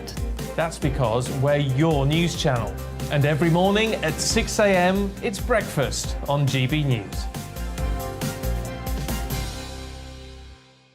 I'm Dan Wootton. Join me Monday to Thursday from 9 to 11 for the feistiest and most fun news debate on TV, where free speech reigns. I'll bring you a sharp take on the day's biggest stories, bombshell newsmaker interviews, and A-list guests. And I guarantee you, no spin, no bias, no censorship, and no reason to go to bed. That's Dan Wootton Tonight, Monday to Thursdays from 9 on GB News.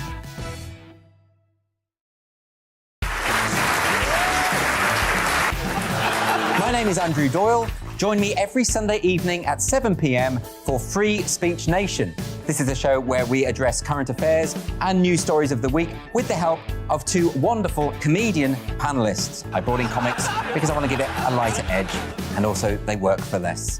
See you there.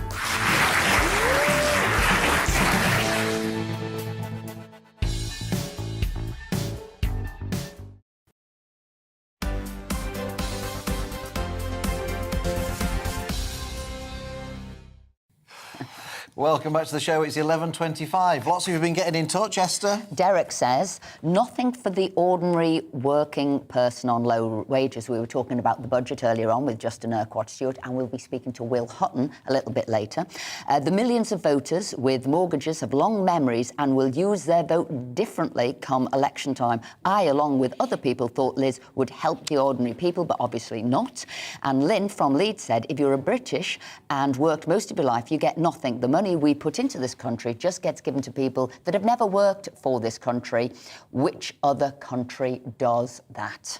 And we've had loads of comments about Toby Young and his dispute with PayPal. And he said he wanted people to close their PayPal accounts. Well, it looks as if that's happening. Jenny says, I've just closed my PayPal account after listening to you. Julie says, I've just shut my PayPal account. Sarah says exactly the same thing. Stephen, in support of Toby Young, I've cancelled my account. So it's been a bad day for PayPal today. We started the revolution here in this studio this morning. There's loads of them here, people writing in saying, I've closed my PayPal account. And Anne says the action of PayPal is a reason why we should never become a cashless society. Very good point, Anne. I very much agree with you about that. So anyway, keep those views coming in. We love reading them. And can I tell you, you've done something I never usually get Philip to agree. That's a perfect thing that you just said, but you are spot on. Now, the UK government has formally lifted a ban on fracking for shale gas in England, citing Russia's invasion of Ukraine as justification for exploring all avenues to achieve energy security. Business Secretary Jacob Rees-Mogg said, in light of Putin's illegal invasion of Ukraine and weaponisation of energy, strengthening our energy security is an absolute priority, adding that it's right that we've lifted the pause to realise any potential sources of domestic gas.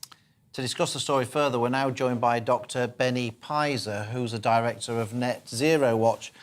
Benny, thank you for joining us. Obviously, this is quite a controversial decision and has upset people, particularly in areas where fracking may take place. What do you make of it? Well,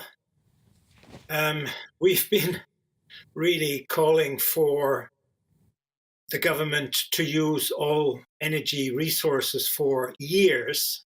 This is coming very, very late.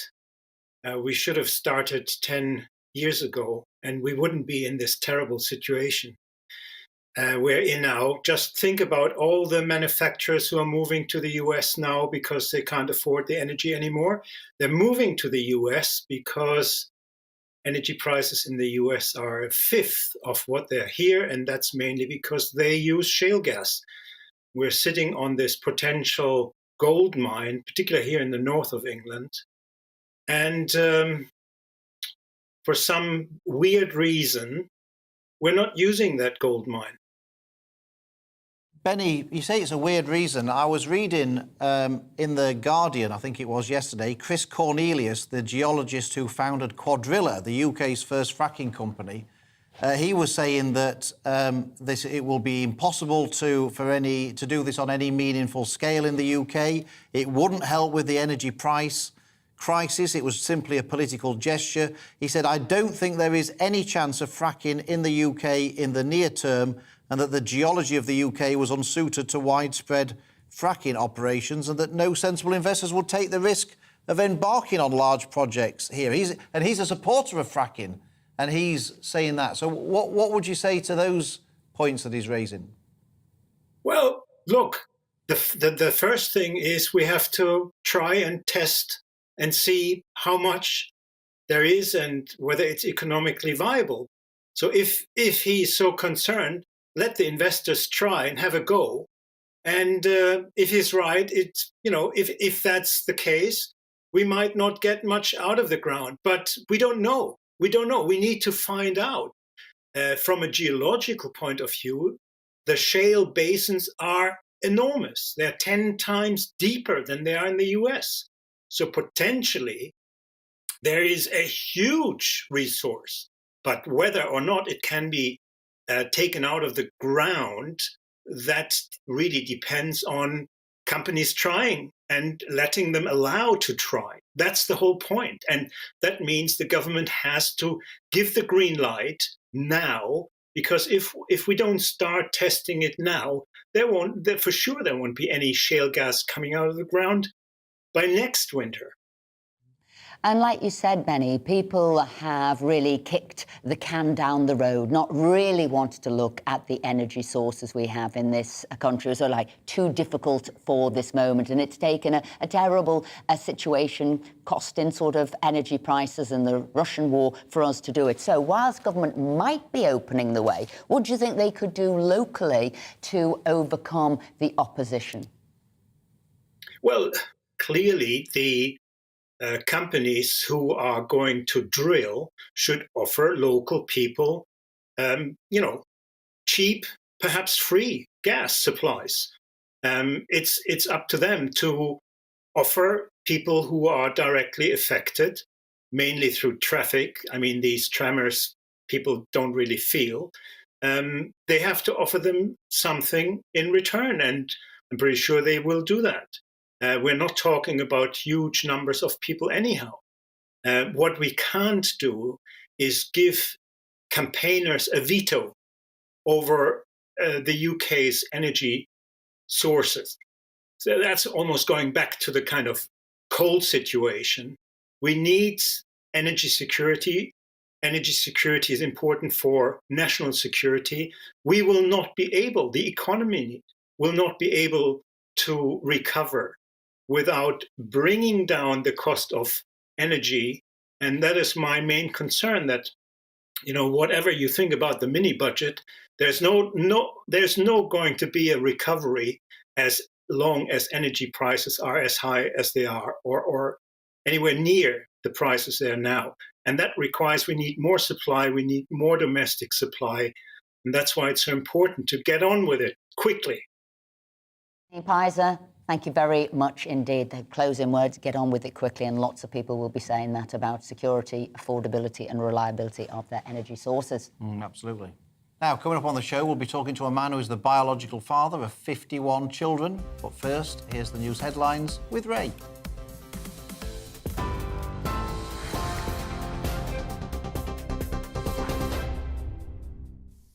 .33, here's the latest from the GB newsroom.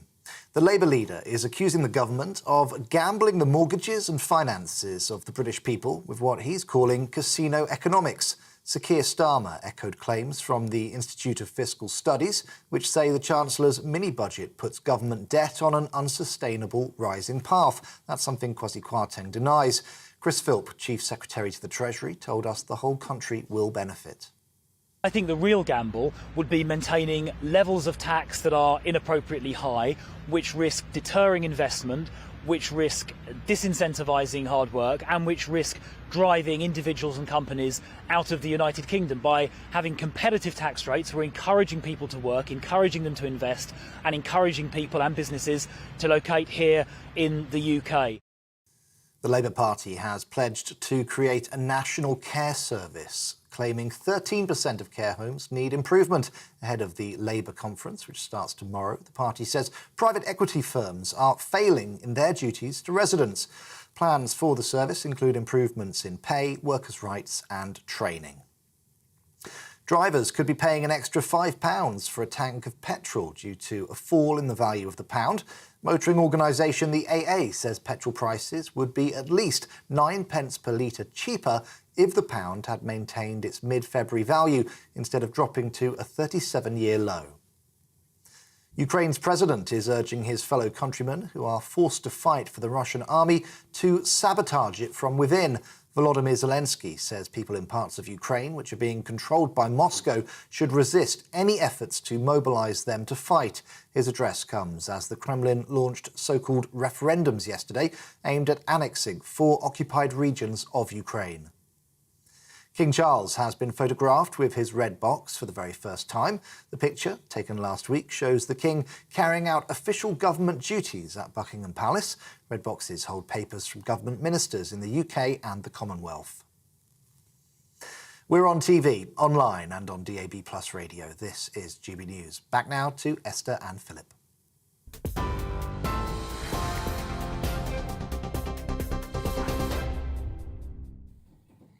Welcome back. Now let's talk about sperm donation. If you must. And a man who is the biological father of 51 children around the world, with 14 more on the way. Kyle Gordy, who lives in Los Angeles, offers his services for free and is often inundated with messages from women who want to have his child. We're delighted to say that Kyle joins us now. Kyle, thank you very much indeed for joining us. I think it's a very unsocial hour where you are, so we appreciate it. I just wondered, why did you want to become a sperm donor in the first place? Well, I never was going to have any kids of my own, and I looked in the sperm banks, and they felt very cold and clinical. And so I knew a lesbian couple, and they wanted me to help them out have a child.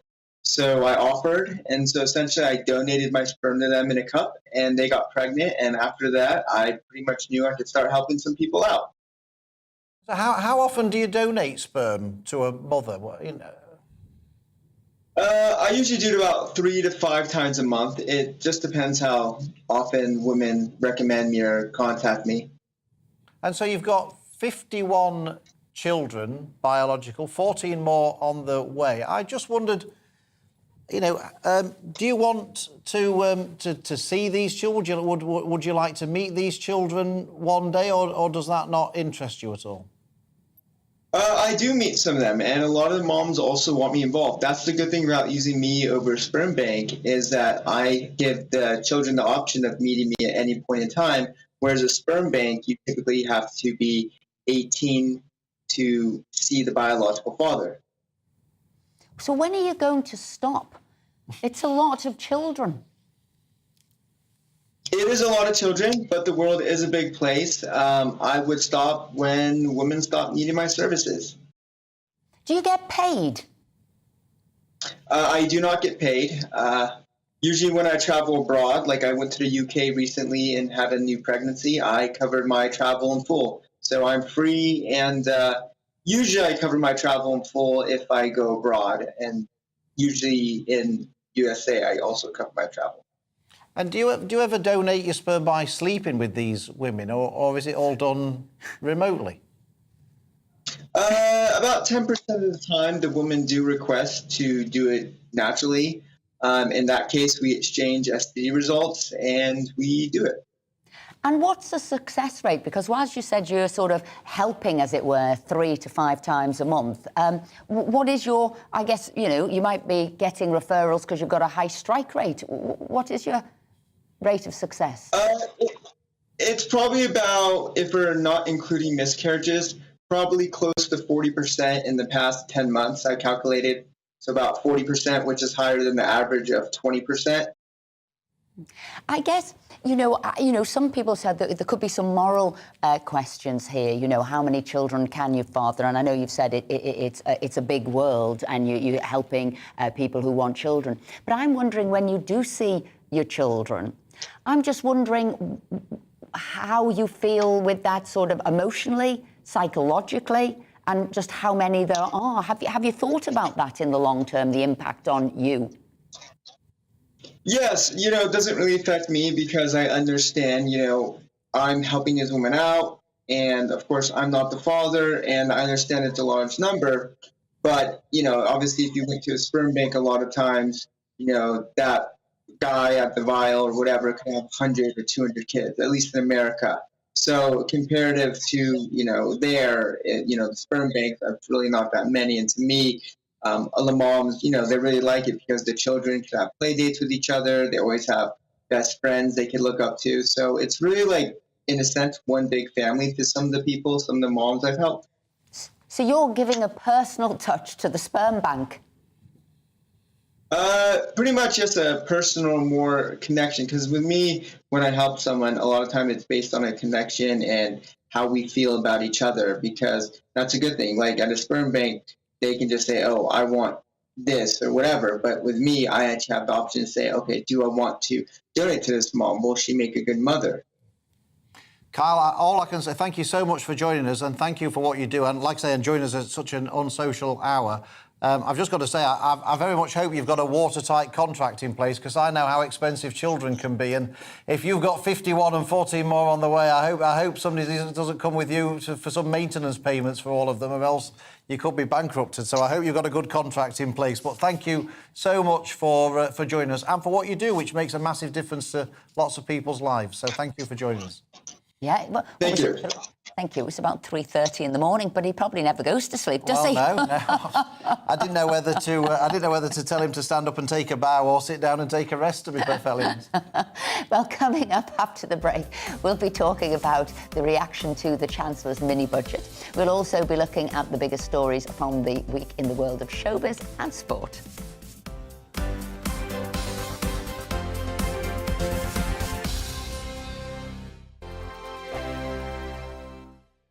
We are GB News. And we'd like to say thank you To each and every one of you. For helping our great nation. Find its voice. We're absolutely everywhere. Across England, Scotland, Wales and Northern Ireland. On TV. on radio, and online. We're proud to be The People's Channel. Britain's news channel.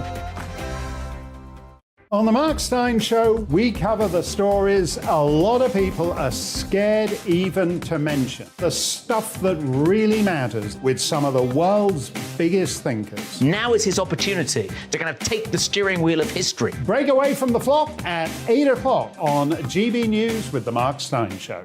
Hello, I'm Esther McVeigh. And I'm Philip Davis. Whether you're watching or listening on TV, online or on radio, we handpick the latest stories, debates and expert opinions for your weekend. So whether that's politics, news or showbiz, we've got it covered. Join us every Saturday morning at 10 o'clock on GB News. Join my show Farage, 7 p.m. till 8 p.m. Monday through Thursday, and there you will get opinion, analysis, debate, and I'll cover stories that nobody else dares to touch. You've been cancelled. Join the club. Oh my goodness me! And then for the last 15 minutes, talking pints. We're over a drink. We have a civilised conversation with someone. We very often disagree, but we do it in a grown-up way. Come and join me on Farage. Hi there, it's Stephen and Anne.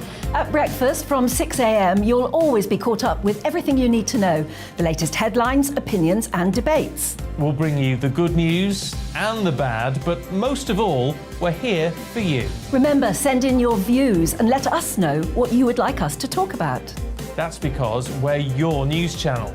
And every morning at 6 a.m, it's breakfast on GB News.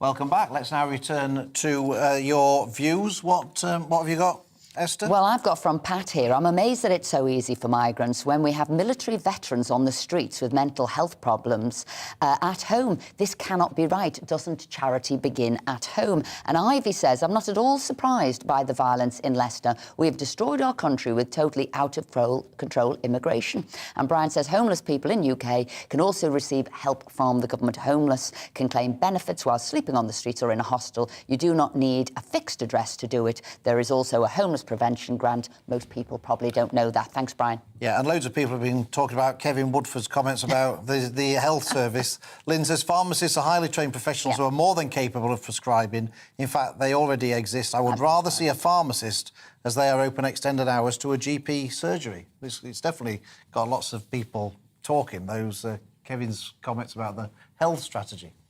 Now, we talked earlier about the mini-budget announced yesterday by Chancellor Kwasi Kwarteng, who has been accused of gambling with the UK economy. To discuss the story further, we're now joined by political economist and journalist Will Hutton. Will, thank you very much indeed for joining us. What did you make of the mini-budget yesterday?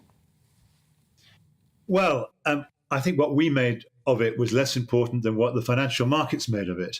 The pound fell by 3% in the hours after the budget. And then, more importantly still, and people watching may not be familiar with this, but the government debt markets also collapsed. 10-year government bonds fell by 5% in a few hours. I don't think they haven't fallen as fast as quickly in all my professional career. So that's quite something. And their thumbs down was because, over and above the borrowing that was already planned, the government's planning another 440 billion of borrowing in the next 5 years. And it's just a mountain of debt, and it spooked the markets. And it's driven when Rishi Sunak was ahead in the Tory leadership kind of campaign just two months ago. Bond yields, benchmark bond yields, were under 2%. They're now close to 4%. And that's, a doubling in long-term interest rates spells a real kind of, problems ahead. We have got the beginnings of a major financial crisis on our hands. And when the US Treasury Secretary, former US Treasury Secretary Larry Summers, warns us that the pound may fall below $1 against the pound, an all-time low, take heed. So, this was a vast gamble. And actually, although they both claim they're tough, Kwasi Kwarteng and Liz Truss, I thought it was rather soft. Instead of actually, the soft option is to borrow money tomorrow and lay it on to future generations to repay it. The tough thing is to kind of try and do something credible in the here and now, and didn't do it. So there you are. That's my view.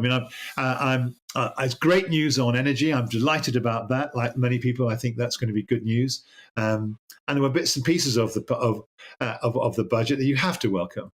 But in the round, this was a meta gamble, a big risk with all of our futures and the nation's finances. And I really worry about what's going to happen in the months ahead.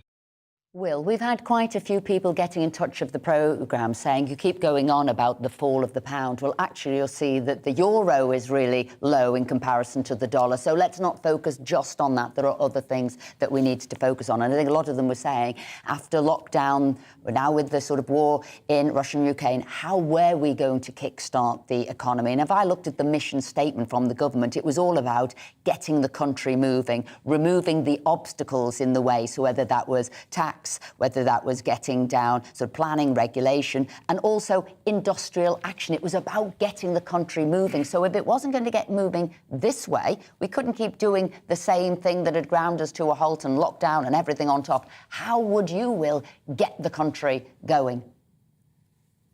Well, I start with a different pair of spectacles than most people on this, or with the consensus on this. First of all, I did draw attention to sterling falling. You're right, but I also pointed out that government bonds have collapsed. The government bond market being so spooked is bad news. So that's just, and that's much worse than what's happening in Europe, much worse than happening in the States. They haven't got their government debt markets aren't flat on their back. So that's just one point. How would I start? I think that the way you get growth going in a capitalist economy is through building great firms. Am I still broadcasting? Because I seem to have lost you.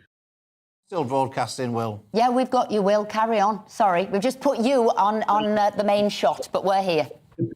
My screen is gone. So I'm thinking to myself, God, am I broadcasting into a kind of, an empty space? I think you have to start differently. I think Britain's got too few great companies. And I think we have to start looking hard at how companies are owned, how they're managed, how they're governed, and the whole kind of architecture around our great firms, how they're financed, what happens on the stock market, how we innovate, how we invest. That's where I would begin. And that, for me, that's the alpha and omega of actually getting a great economy moving. And we don't talk about it. We talk about tax, we talk about spending. We never talk about how a great company gets going, how it scales up. There are thousands of little companies that have started up around our great universities. If we really put our mind to it as a country, the great companies of tomorrow are around Cambridge University, Oxford University, where I am at the moment. And it's not just the Oxford and Cambridge. You know the university with the biggest startups in this country? Northumbria University. And these little companies, they start up and they just fizzle out. We don't get behind them. And it's not a question of actually lowering the marginal tax rate and all that nonsense that Kwasi Kwarteng was talking about on Friday. It's about getting kind of making sure they have orders, buying from them, allowing them to get finance that's patient, supporting them, stopping them Will from being Hutton, taken over. we get the message there. It's building great companies. Will Hutton, thank you very much indeed for joining us today. And that's a different way of looking at it. Obviously, the Chancellor was saying we are helping businesses by removing taxes, not putting extra burden on them, and making companies from abroad invest in this country. Just different ways of looking at it. Do you agree? Absolutely. I always agree with you. It's the safest place to be. It's now time to take a look at the biggest stories from the world of sport and show business from the past week. We're delighted to be joined in the studio by our regulars, Aidan McGee and Hayley Palmer. It wasn't a ringing endorsement that you agreed with me there, Philip Davis. I have to say, I'll let you carry on, but it wasn't a ringing endorsement. Hayley, I wanted to ask you about Holly and Phil. OK. Because the furore over it seems to show no sign of abating. In fact, it seems to be...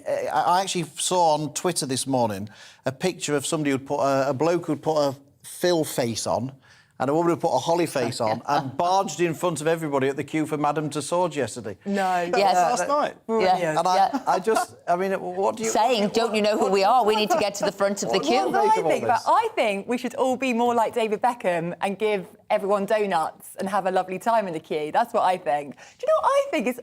Where has the actual footage gone that they filmed? Because I haven't seen that bit. That's what I'm confused about. Did they not put it out? I don't know. Oh, I see. See, the plot thickens because, Philip, you said, actually, you didn't think they had joined the queue. They seemed to have come in at the very end and were meant to do filming. So you said, well, then what's all the furore if they didn't join the queue? But no, Hayley's hit on a point here. Where is the filming to prove that that's what happened? Oh, I see. But what's the problem here? Is it do you think it's the actual original offence of jumping the queue, or do you think it's the lying about it afterwards?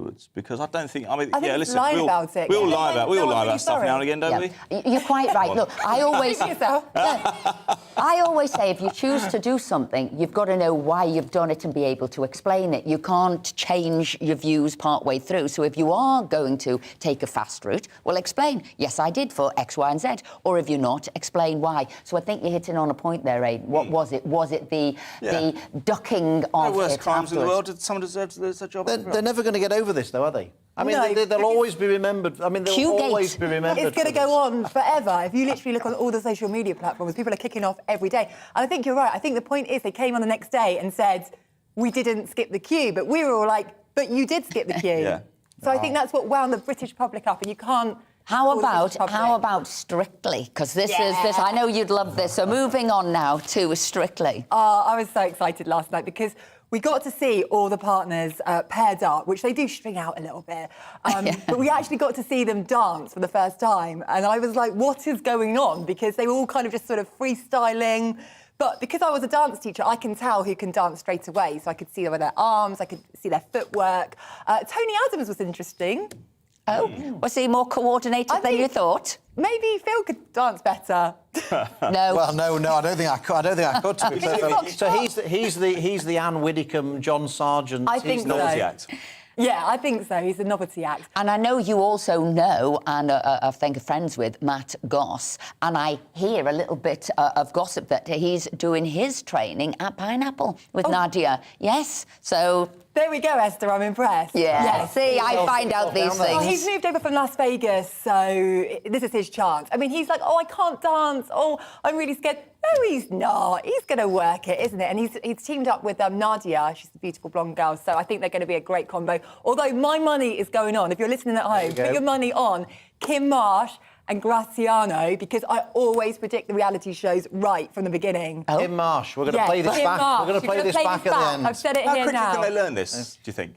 How quickly do they learn it? Yeah, how quickly can you learn to dance properly as a dancer? Well, you, Aidan, I think it might be a work in progress. But, like, most people that have got skills, like Esther, I can imagine you're quite a good dancer. Oh, some moves. Well, yeah. Well, I think what we should do is we should, as you're a trained, proper dancing teacher, you could take these two guys. We could film it. We could see if you could get them to dance for next week. Definitely. Anyway, moving on fast. Edward's a guy who moves very well, I have to say. But yeah, he was last night. night, just quickly, he was with Rafa Nadal in doubles. It was his last match as a professional player. Turned pro in 1998. It wasn't a dry eye in the house. I don't know if we can see some paints actually of the pictures of last night at the O2. It went until 1 o'clock in the morning. So Anne Diamond was talking earlier on. She said she couldn't wait up that late to watch it, even though she wanted to, because she had a show today. Oh. But yeah, they lost the match. They lost the match eventually, but that's not what it was about. Federer summed it up quite well at the end when he said, you know, it's not. I may be crying, but I'm actually very happy. You know, but I think we're going to miss him in tennis. I really do. Greatest ever? I think it's the finest ever. I don't think the numbers would paint him as the greatest ever, but in terms of what he did for the sport, he is hugely important commercially for the sport, and that's where the sport's going to be. And in 10 seconds or so, how bad is England going into the World Cup? I'm really worried. Losing to Italy. He's been really good over the last 5 years. It's not the time to lose form is not 6 weeks before the World Cup starts, and that's exactly what's happening to England. Aidan, Hayley, thank you very much. I'm holding you to the dance lesson. Oh, Yeah, absolutely. So am I. I certainly want to see that. We want it video recorded for posterity. But that's it from us today. We'll be back at the same time next Saturday, but don't go anywhere. Alistair Stewart is up next. Looking ahead to today's weather, and the UK will be showery for some, but with sunny spells and some longer sunny intervals as well. Here are the details. For southwest England, a largely fine and dry day with sunny spells, a few showers for West Cornwall and breezy at times. Temperatures peaking at around 16 Celsius this afternoon. Sunny spells and showers for southeast England. Showers confined to coastal areas at first, but developing more widely by this afternoon. Highs of 18 Celsius. Mostly dry with sunny spells for South Wales, although a few showers in the far west where it'll be breezy. Highs of 17 Celsius. The Midlands will see a mixture of scattered showers and sunny spells. Showers mainly in the east at first, but then developing in the west for the afternoon. Highs of around 16 Celsius. For northeast England, a mixture of scattered showers and sunny spells. It'll be breezy along the North Sea coast, where it'll feel rather cool, with temperatures peaking at 12 to 15 Celsius. A dry day for southern Scotland, with sunny spells and light winds, although there may be the odd rogue shower along the east coast. Temperatures rising to between 12 and 14 Celsius. For Northern Ireland, it'll also be a fine morning with sunny spells. Here too, there may be the odd isolated light shower. Temperatures rising to around 14 Celsius this afternoon. Showers will fade back to the coast through the evening, turning chilly tonight under clear skies. That's how the weather is shaping up for the rest of the day. Start off your GB News Sunday with Stephen and Anne at breakfast from 6 a.m. At 10, join the political correction. From 12 till 6, it's Alistair, Darren and Nana. At 7, join Free Speech Nation for a laugh that won't be cancelled.